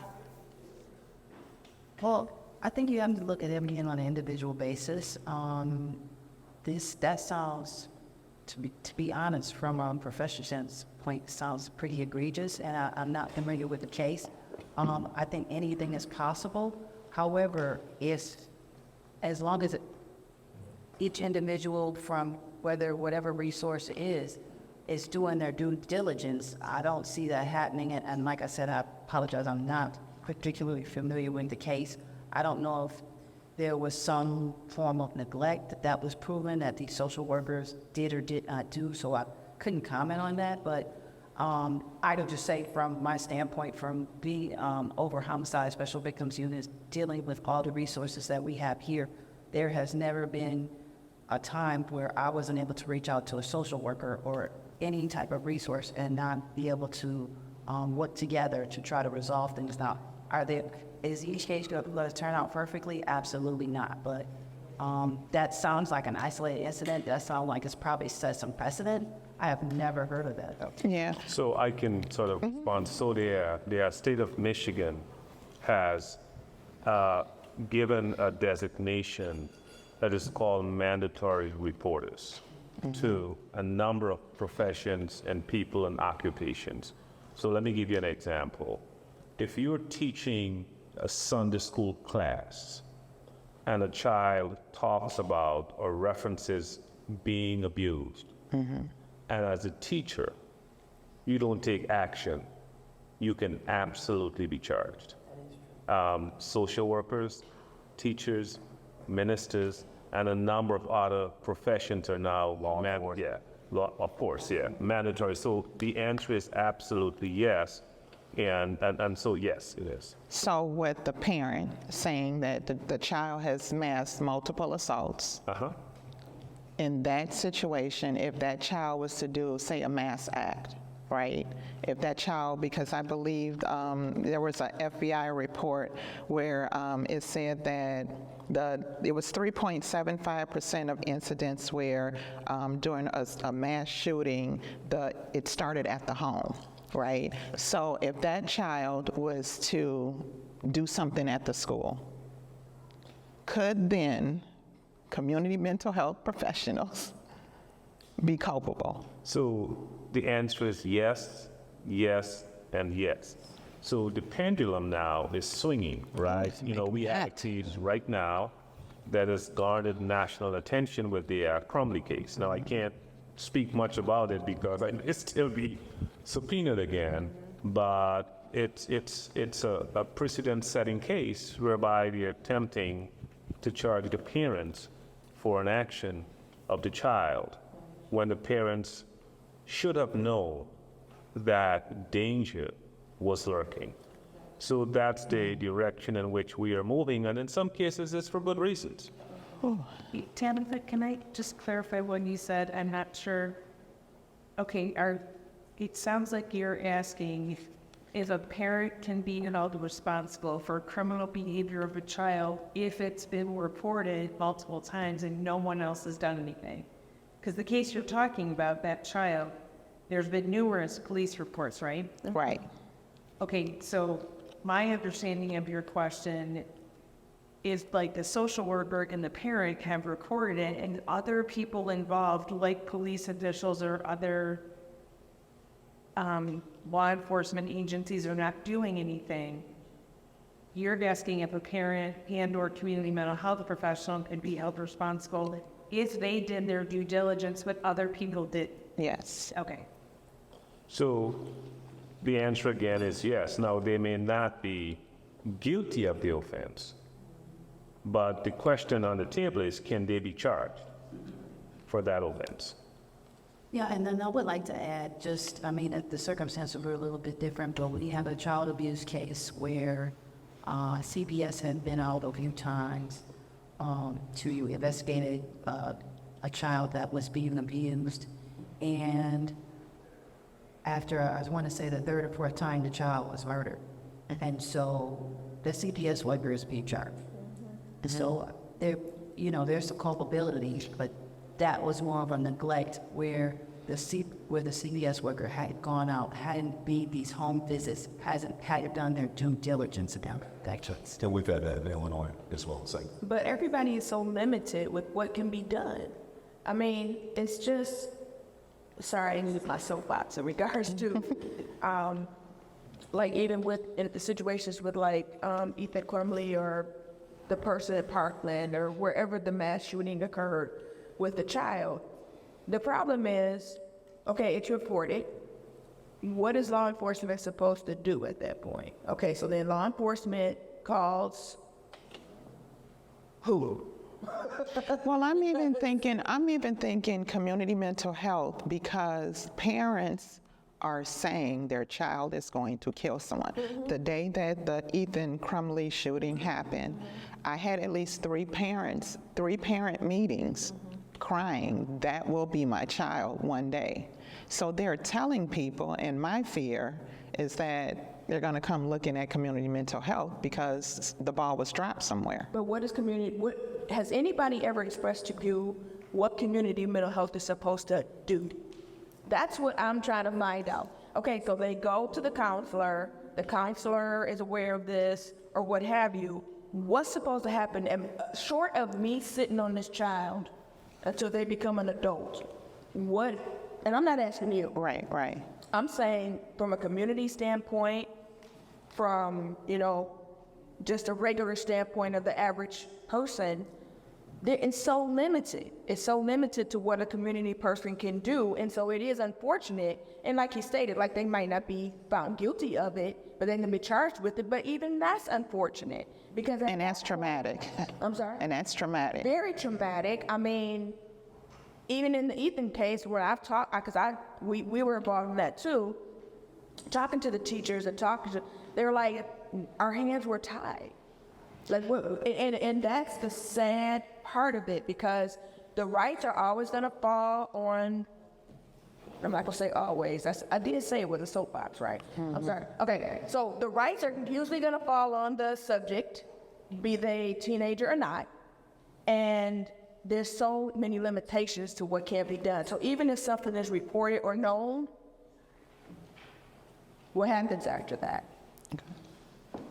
It's a great point. It's the dilemma, right? It's that there becomes the other something like 10 elephants in the room, right? So that's another one. Like Dr. King and I kind of, not that we have different views on it, I think he said it well, that judges have authority, but at the same time, by the time it gets in front of the judge, we may be dealing with a crisis situation that's perhaps totally out of control. Mm-hmm. So here's one of the things that I think we need to figure out.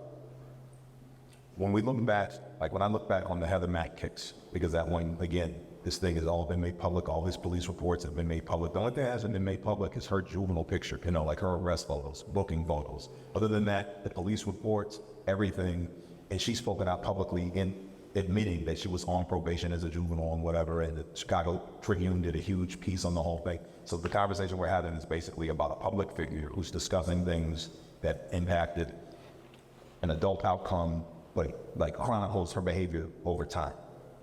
When I look back at that case, and again, there's nothing, the road to hell is paved with good intentions, right? It's a cliche, but it's super true. The first time that Heather Mack was arrested, when I talked to the mother, she begged me to not send this case to court. Well, first she begged me to not arrest. I said, that's not an option because the law says I have to, right? So I didn't have the discretion, get it? So watch where this is going.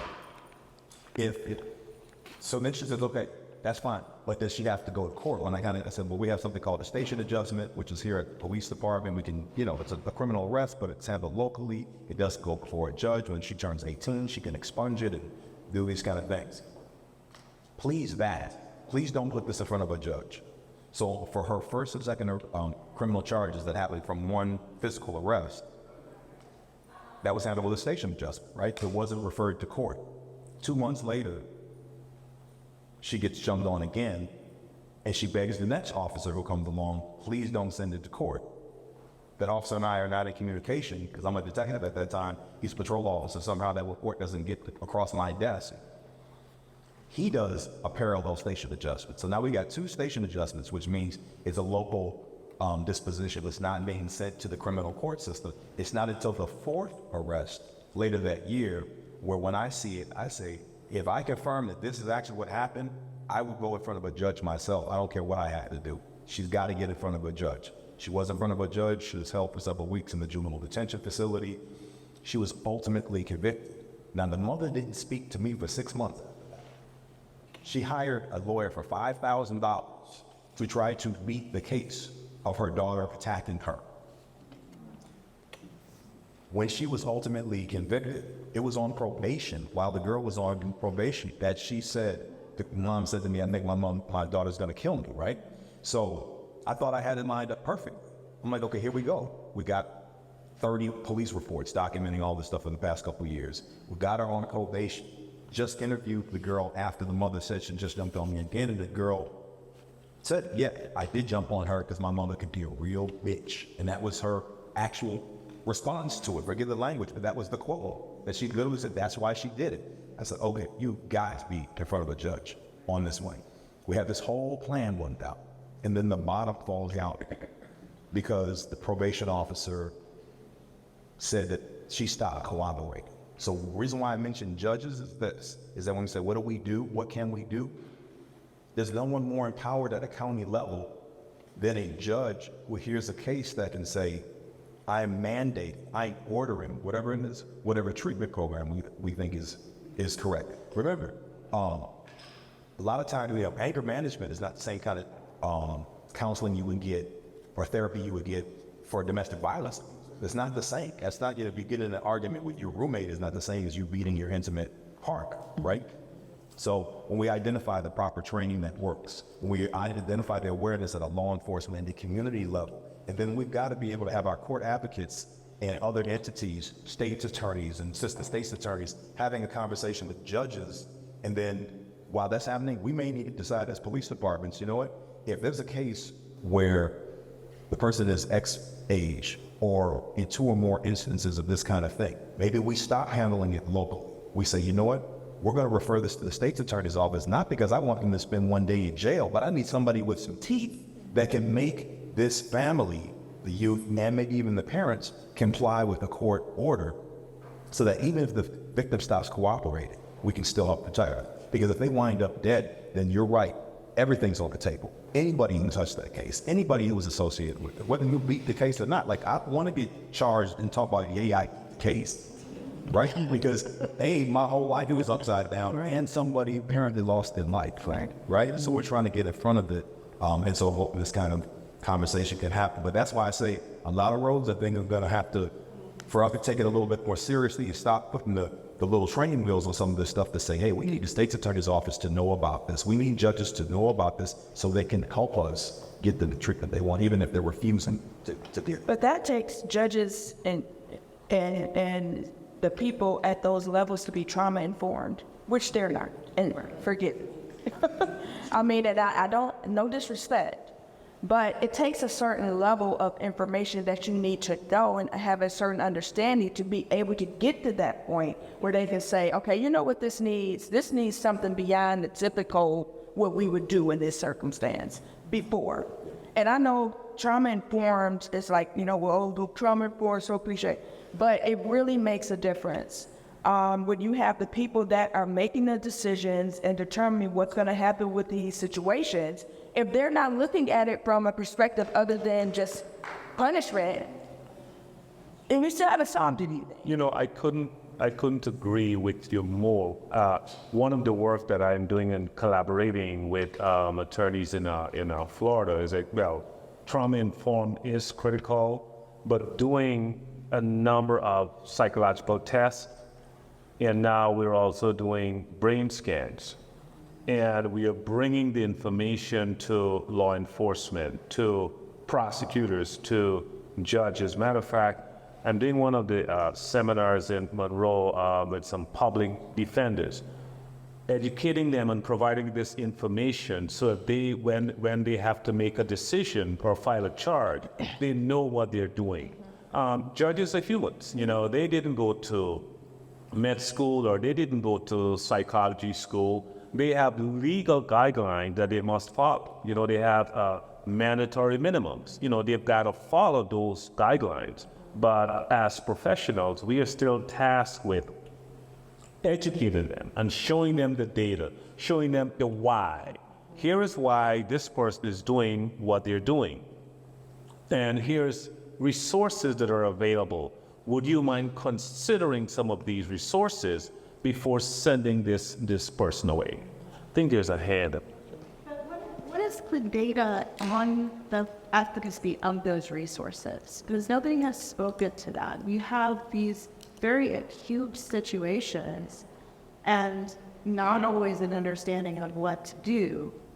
But then you also have some involvement in maybe community mental health, social workers, that hasn't even touched on helping that issue. And how often does that happen? So are all of their systems in place that actually have data to show that these situations can be turned around? So what is happening now is I think we are moving in that direction. because what we have tried isn't working.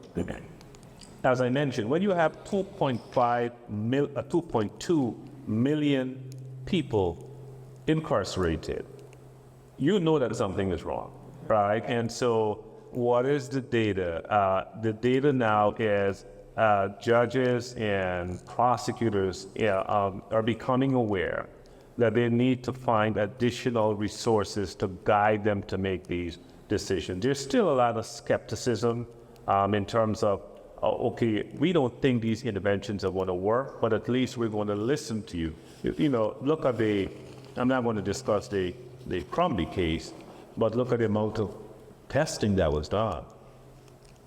15 different psychological tests to say, hey, this is what this kid's brain looked like.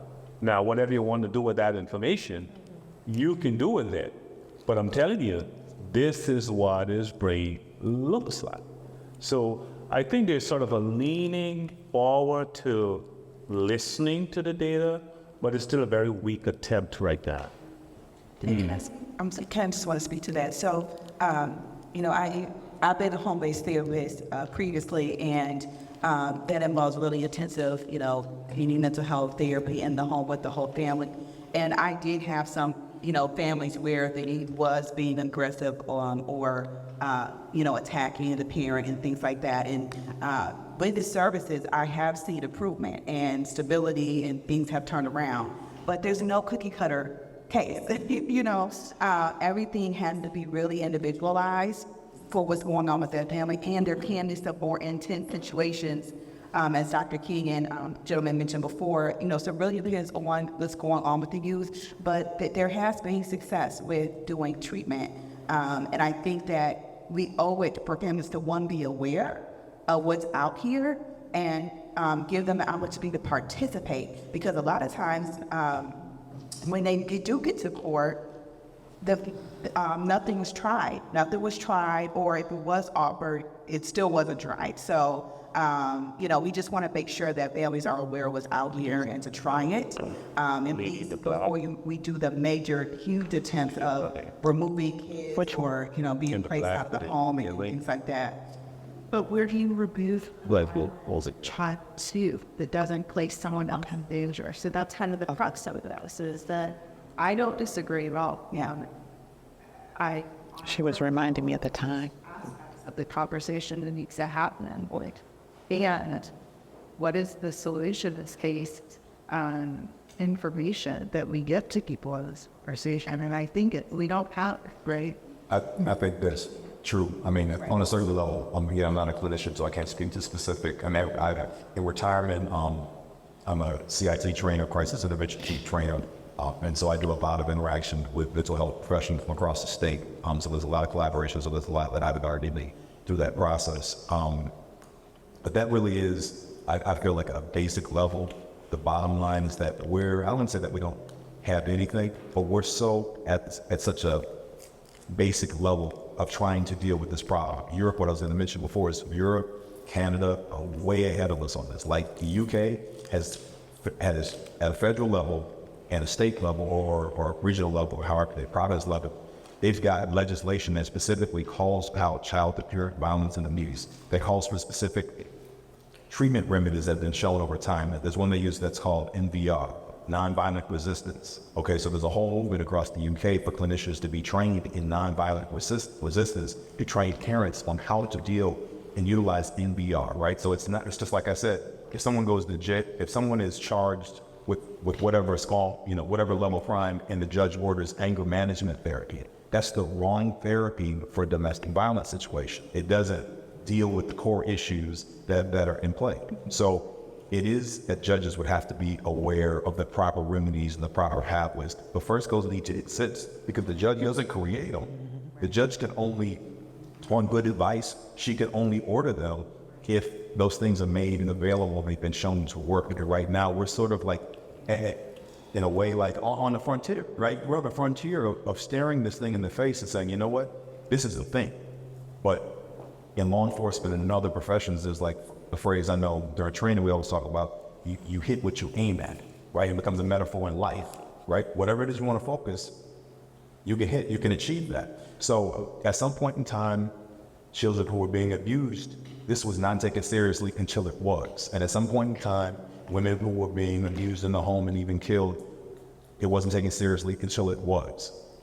Elders are the same way, and this is where we are, I feel like, child parent violence and abuse now. We're now at a point where you start to look at statistics, you start to look at research, you start to look at decades worth of studies that we're all like disconnected, and everybody is kind of doing their own thing, yet they're still coming to the same conclusion that this is major. And now when you get these major school shooting incidents, these other things that have already been connected, adult mass shootings to domestic violence, we're now able to make those same kind of connections to young people who are doing mass shootings. And guess what? Many of them, like, go back and think about Sandy Hook. Who was the first victim of Sandy Hook? The mother. In Uvalde, who was the first victim? The grandmother. Because the mother felt unsafe with him. He was with the grandmother, and he shot the grandmother in the face. That was the first victim. So when we talk about that, we can't ignore this. We can't, like, it's somebody, something else, it's some kind of, now we have to have these real conversations to say, hey, if we don't have the thing that works, then let's connect with some people who do some things that work, and then we can kind of put our own spin on it, because this is not the UK, but I can tell you there's a lot of similarities in terms of the kind of things that we're talking about and the kind of cases when you read their research. So I think it's true. We're like at the beginning point of actually saying, this is a thing, and what can we do to deal with it? And we've got some creative things, trauma-informed practices or what have you, but I think it's just a foundational thing. You got to really build on it. I want to ask you, Dr. King, the last question before we wrap up. If a child is being abused by their sibling, what behaviors would that sibling display in the home and in school? Sure. You may see verbal and physical aggression, depression. One of the top behaviors that we have noticed is anxiety, especially if the sibling is unable to report it or is unable to get help.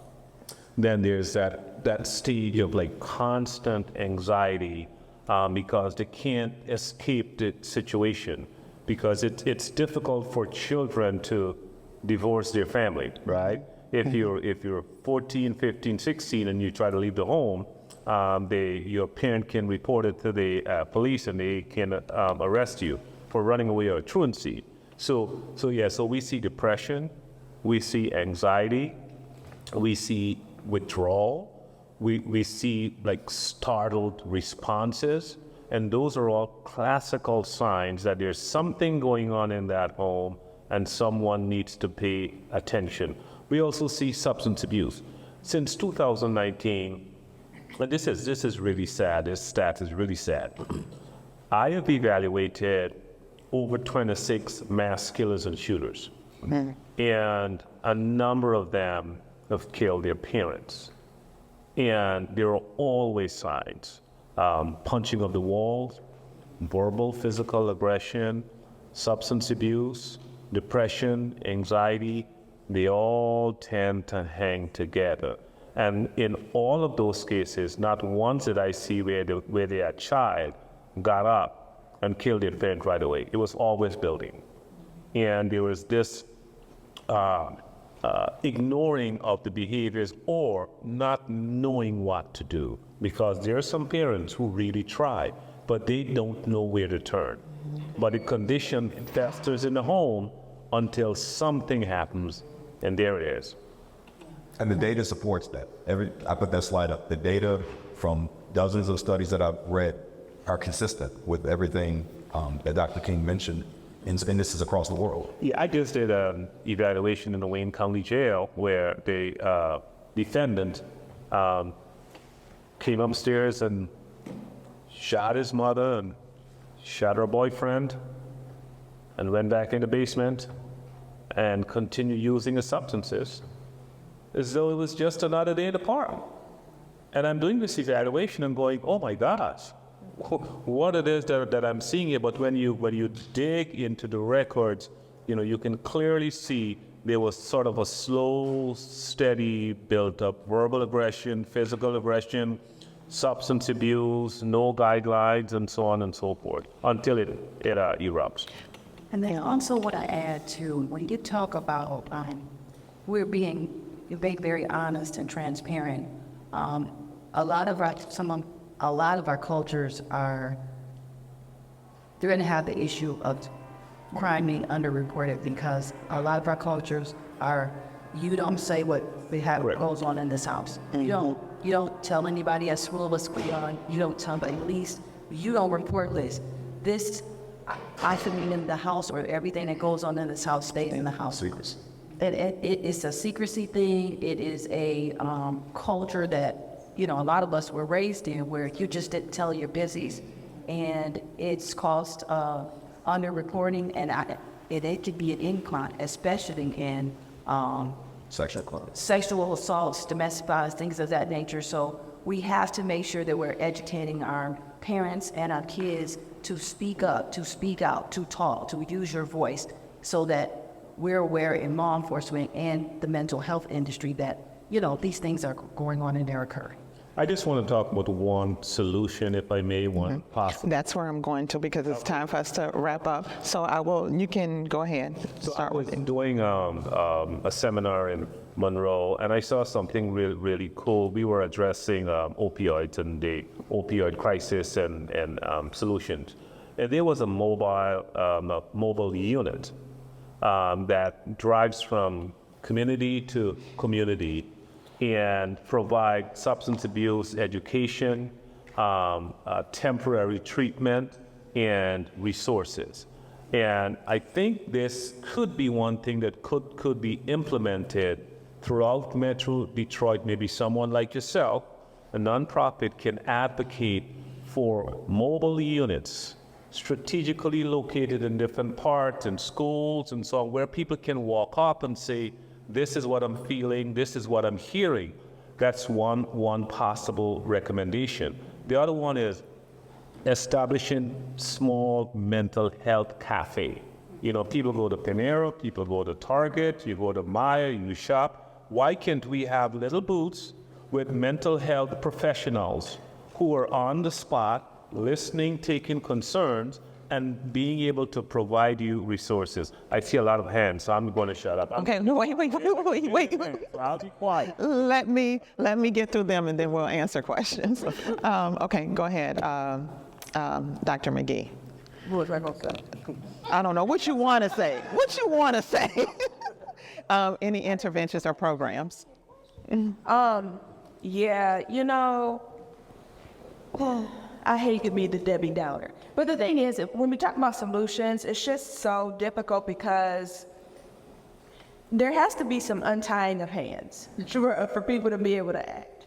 Because when you have a situation like we're talking about, like I say, I have so many parents that I talk to on a weekly basis. Their child is incorrigible, or their child has gotten in a trafficking situation, or they are always leaving the house. They don't know where the child is, and so then when the child comes back, the child is assaulting the parents, which is what we're talking about here. And then the parent calls the police. The police come, then it kind of goes with what y'all said, and then it's like, well, she has a way to go. It's a never-ending cycle because there are no solutions that I have been able to tap into that can provide the foundational treatment that needs to happen based off of addressing the foundational issues. And so it's very difficult. So unfortunately for me, because I'm not working at the state level too, or in NGO, I don't have a lot of solutions, but I do have a lot of insight into what I can identify as some issues that maybe where we need to start to try to build long-term. Does the FBI profile children? No. Well, no. I mean, every now and again, if you have a child or I'm saying child, but like an adult, maybe somebody bordering on an adult, they don't just profile them just for whatever. Usually profiling doesn't even come in until they can't find somebody and they're trying to figure out what this person looks like. This is probably the profile. But in regards to just like profiling for the sake of profiling a person because they did commit a crime, That's just not what they do. So would it help then if we had a task force where someone from the FBI was on the task force to help profile these kids? Well, I guess it would depend on what position in the FBI would be on said task force. So because you have the bureaus divided into two distinct entities, agents and not. So I'm in the not category. We're professional support. We're going to be the people, your forensic accountants, intelligence analysts, anybody who is not a sworn law enforcement agent or officer. So are you talking about somebody like it's in a position that I'm in where I do victim advocacy and working with victims all the time, or are we talking about an agent? Like, I guess it would depend on what that person's purpose would be on the task force, and to be able to go from there for what they can, contribute. Okay. Okay, Commander, any solutions? I just want to say that I don't know that there's going to be a solution today. I think it's a very sad affair that this particular case that the Sarge has been highlighting happened in 2013, and we're still trying to address the issues. I think that it is going to take some ongoing meetings, some ongoing investigations, some ongoing collaboration. I think this is a great step towards that, but there's, as the doctor indicated, there's so many levels where hands are tied, but coming together, having these conversations saying, hey, well, this is the problem, how can we tackle it, and what are some of the solutions that we could come up with, I think is going to take us in the right direction. It looks like we've got a lot of players to the table. I think there could be more folks, the more, obviously, there's strength in numbers. And so I think continued conversation will help with some of the solutions and the issues that we have on all aspects. So today, even if, like the Sarge said, hey, we're really at ground zero.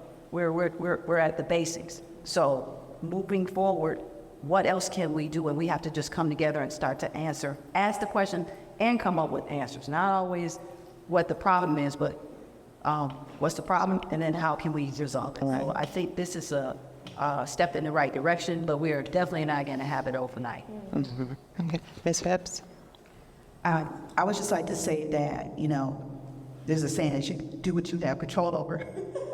So within our control, I think it's really important to continue to bring awareness to this, and that's something that we can definitely do within our network, and then also specifically, just our collaboration with, the juvenile justice side. And we, there's even, and I'd like to connect with you, Tabatha, because I have some ideas, but also, connecting and doing our partnerships, but also even working with the state. The state does roll out evidence-based practices, and so putting this on their radar and say, hey, how can we incorporate this into an evidence-based practice so that we can actually use it with families that will be effective.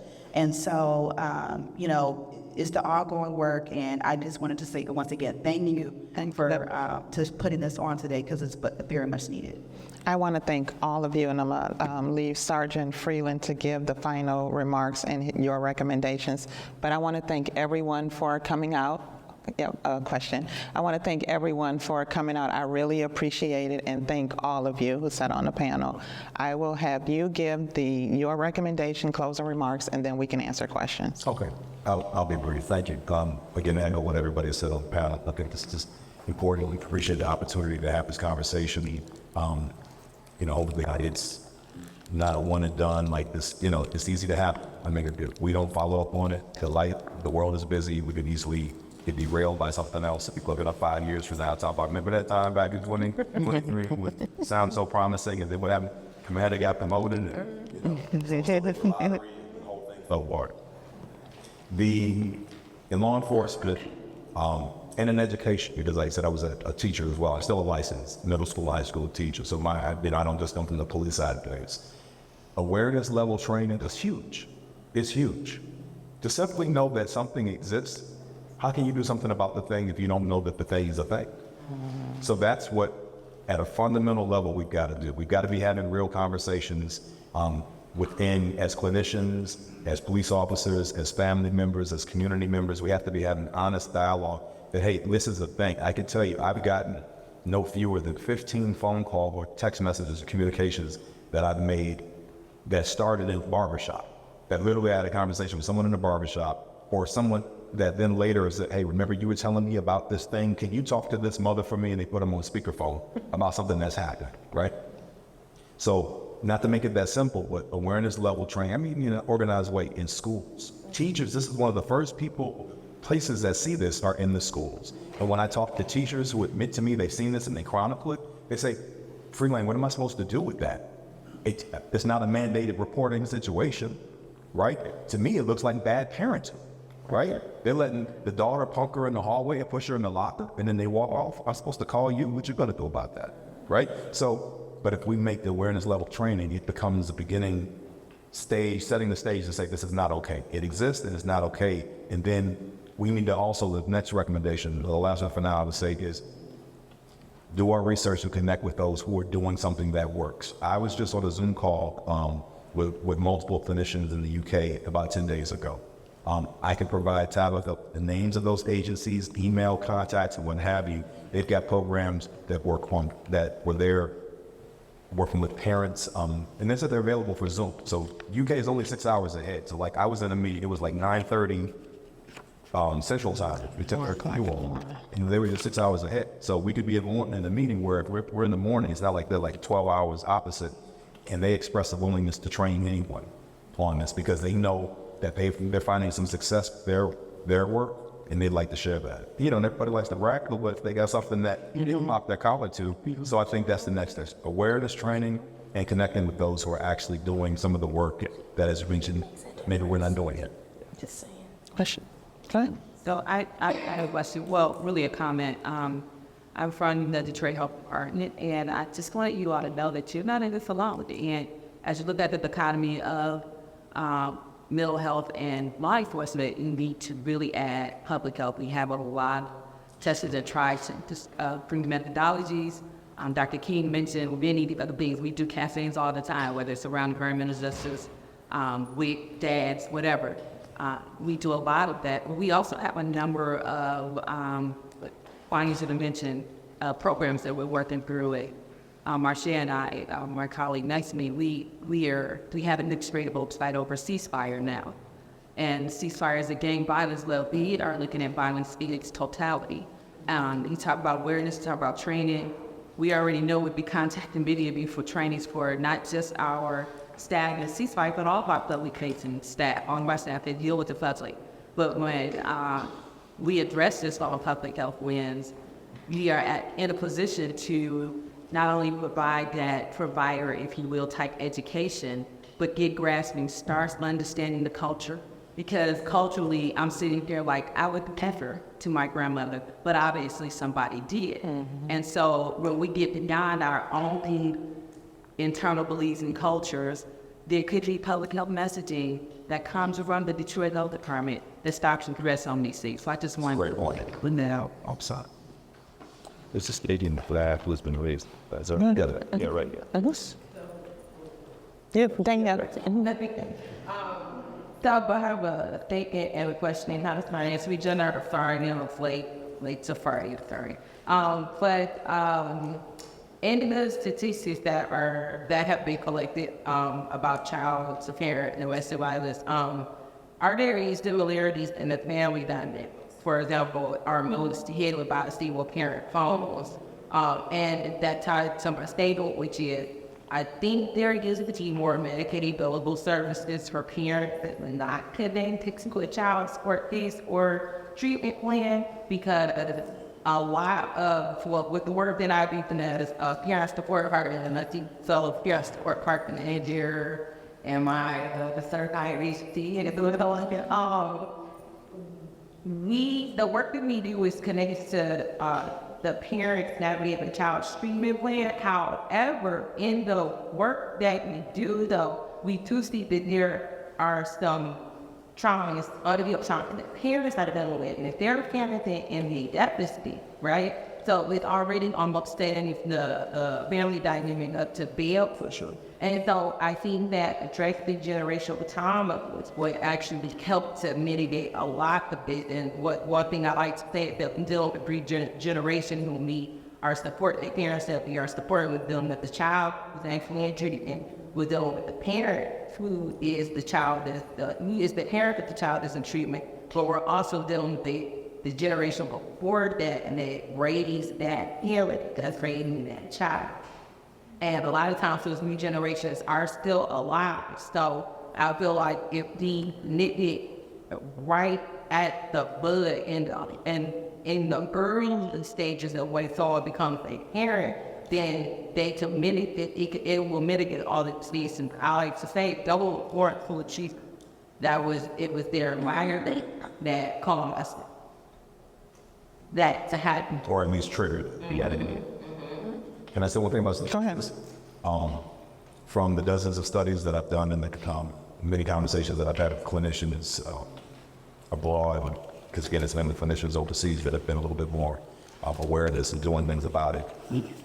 Demographically, there's no difference as far as wealth, socioeconomic status, that it's seen across the board. The woman who was put in the suitcase by her daughter, Miss Matt, net worth probably close to $2 million. Lived in a small mansion. Now, she was struggling. Her husband was a famous composer who composed for Rasul and was really well known. And when he passed away, she didn't work. She kind of tried to, because her daughter, she knew she was worried about her daughter. So her full-time attention was on her daughter. So, the house was a little bit in disrepair, what have you, but she still was wealthy and then won a settlement because the father died in an accident.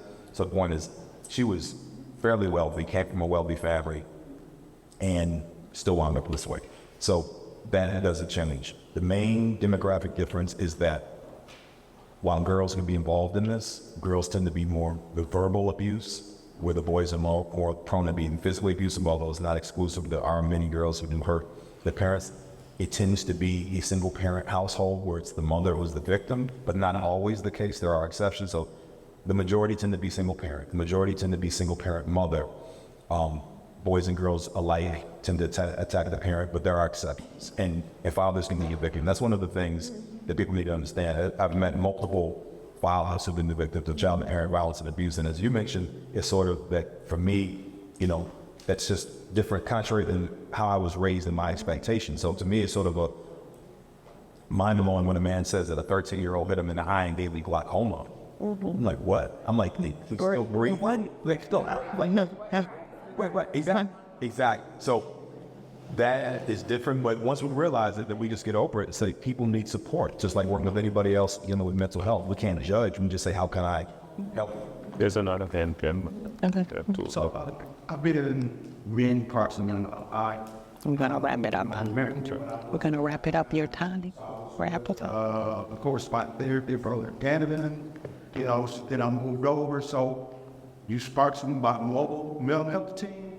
So I was Black Caregiver development down there. Just what we do is we go out. We provide free mental health, picking in as 12 weeks after you feel the cost is committed.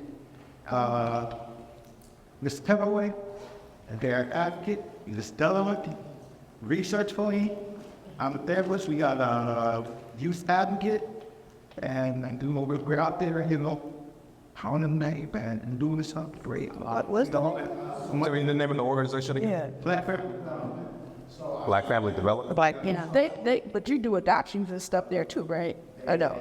That's that was the okay. Yeah. A lot of it has to do with, like I said, communication. We're not under the whole Medicaid and all that stuff. There's persons that under there that they communicate with candidates. A lot of times, the parents for family theory, just to admit, if they don't answer the phone, we tend to go to pay the one.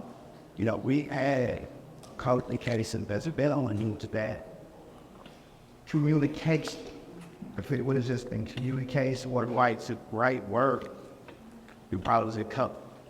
A lot of times, like this, the fact, connection. And there throughout the time that law enforcement check, we had actually with some of the other Christians that when they walk to these homes and they see things, and there are things that isn't criminal, so they can't let us, but they see something. So they call us, so we gonna go knock on that door and say, hey, is there something more? Is there something that we can do? Can we help in the resource or even so much as the support. You want to make a report up to a child, even let me support you. I'm gonna go down and live with you. That makes a lot, and it's sometimes that's what's out there. And the police go out and, oh yeah, this, and this. And what are really good passing? What is there being done after Christ none? There's no follow. That's the question I wanted to ask, because it's clear that this is a national practice. International. Right, international. How do we give outside? How do we get from in these conferences to outside to where the police are going to the doors, and that's one thing that they're trained to do. That's what they're trained to look for. How do we get from here to there? Well, I'll tell you right now, I will kind of speak with the commander, they exchange information and what have you. I'll make my information available to anybody. I will come train whoever needs training on all of my experience or what have you. This is not about money making for me. This is about an opportunity to actually save people. So we can have whatever basic conversation it would take to start. What does it take me from here to there? So, to make myself available. I'm in this. This is a real thing. Like I said, this case haunts me because of all the things, all the missed opportunities. But if you read this quote that is from a research study, it says exactly what everyone has said. That basically researchers are saying the places where it's working is collaborative. So it's collective, collaborative, and interdisciplinary effort by clinical scientists, which is like researchers, right? Mental health practitioners, and the legal community is greatly needed. And I would just say community at large in addition, right? Because legal community and then the community. We can actually say, make a difference by saying, okay, what are we going to specifically do? Like specifically actionable to say, okay, is the Detroit Police Department willing to have a conversation to say, okay, we'd like just pick one in, you guys districts? Precinct. Okay, one precinct where someone comes in to do an awareness level training for their officers and their command staff about this topic. Just start with that. Is there one mental health, community health provider that will say they're willing to connect with a Zoom call with the UK to learn 1 or 2 techniques and resources and bring that back? And maybe that's within the same precinct where the awareness level training took place. Come up with a control. We need a control, but let's pick a place and start to work there and work out. Because if we're all over the place, it's going to be hard to measure success. I want the whole state to know we want to, with services house. But maybe start small, but kind of concentrate, and maybe at least look at some data and some numbers. That we start making sure that our police reports ask these questions. Because I can tell you a lot of times, they don't always, it wasn't until I was a supervisor that I would read dozens of reports and realize how weak some of these domestic violence reports were. They were not documenting the history of violence. They were treating every situation like it was just an argument that happened, he left me in, and then later I go back and say, go back and look up. The statute says you've got to put in there how many times you've been out we've been out the last 12 months, and then you find out it's 10 times in the last 12 months. Well, might that be a clue that they need more help? So there are 2 questions left. I just want to be mindful of everyone's time. So I'll take Nichelle and then Carla, and then we'll close out. Thank you, Juan. Okay. Well, thank you for the invitation to this. This has been an access to me on the resources, to a panel, everyone bringing not like, and I apologize, I don't remember your name, sir. Oh, Sergeant Freelain, Rasul. It's been an amazing opportunity to see how many people can change this all around. So 1, thank you for inviting me. 2 is there a place where the information doesn't just stop here? Is there additional resources that will either be on your page, Real Parent Talk, something that where we can continue if we want to volunteer, if we want to be a part of the petition, if we want to collaborate with legislation, anything that I can do as a parent support partner to continue the conversation. I want to be a part of that. And what last thing, the first thing you should set up is a police portal that has all the information of that particular family, client who's ever been in the judicial system. That way you will know, hey, they've been here 10 times. We've been here 8 times, to where that conversation continues, and it's not like, oh, I didn't know that the controls have been here before. That's what I'm saying. Just so that we're all in the loop, so we all can be on the same page. That's my.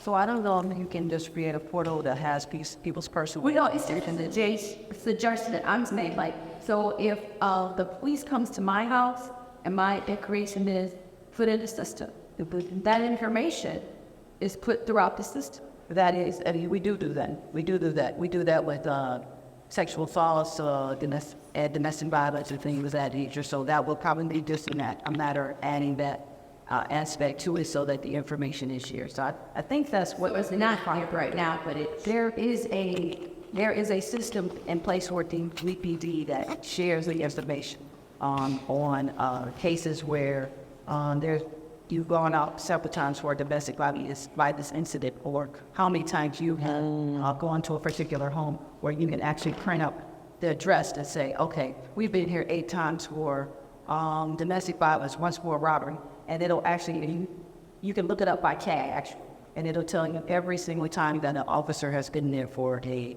particular incident for a 911 call. Carla, and we're going to close out. Just really quickly, another layer to consider in these conversations that our culture is very litigious. And it's in a barrier when we talk about this cooperative efforts, especially when we talk about integrating mental health services in our schools. There is a climate, it's not huge, but there is a climate for backlash for involving in those efforts in our school system. That is outside of your house and your own decision, right?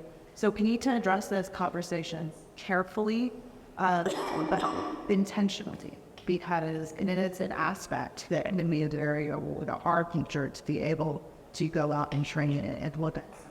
Intergovernmental agreements, by the way, are a big step to help address that. For example, if the municipality and the school district have an agreement to share information, they don't even have to have an officer assigned to that school, but just agree to share information with an intergovernmental agreement, then a clinician who can say volunteer at the school, not on the other school dime or whatever, but just volunteers to be there, and as part of the, pseudo staff, would be allowed to exchange information, law enforcement, at whatever, whatever the parameters are, and that would be one way to get to mediate some of the litigious, concern with that. Just as an example. And that will close us out.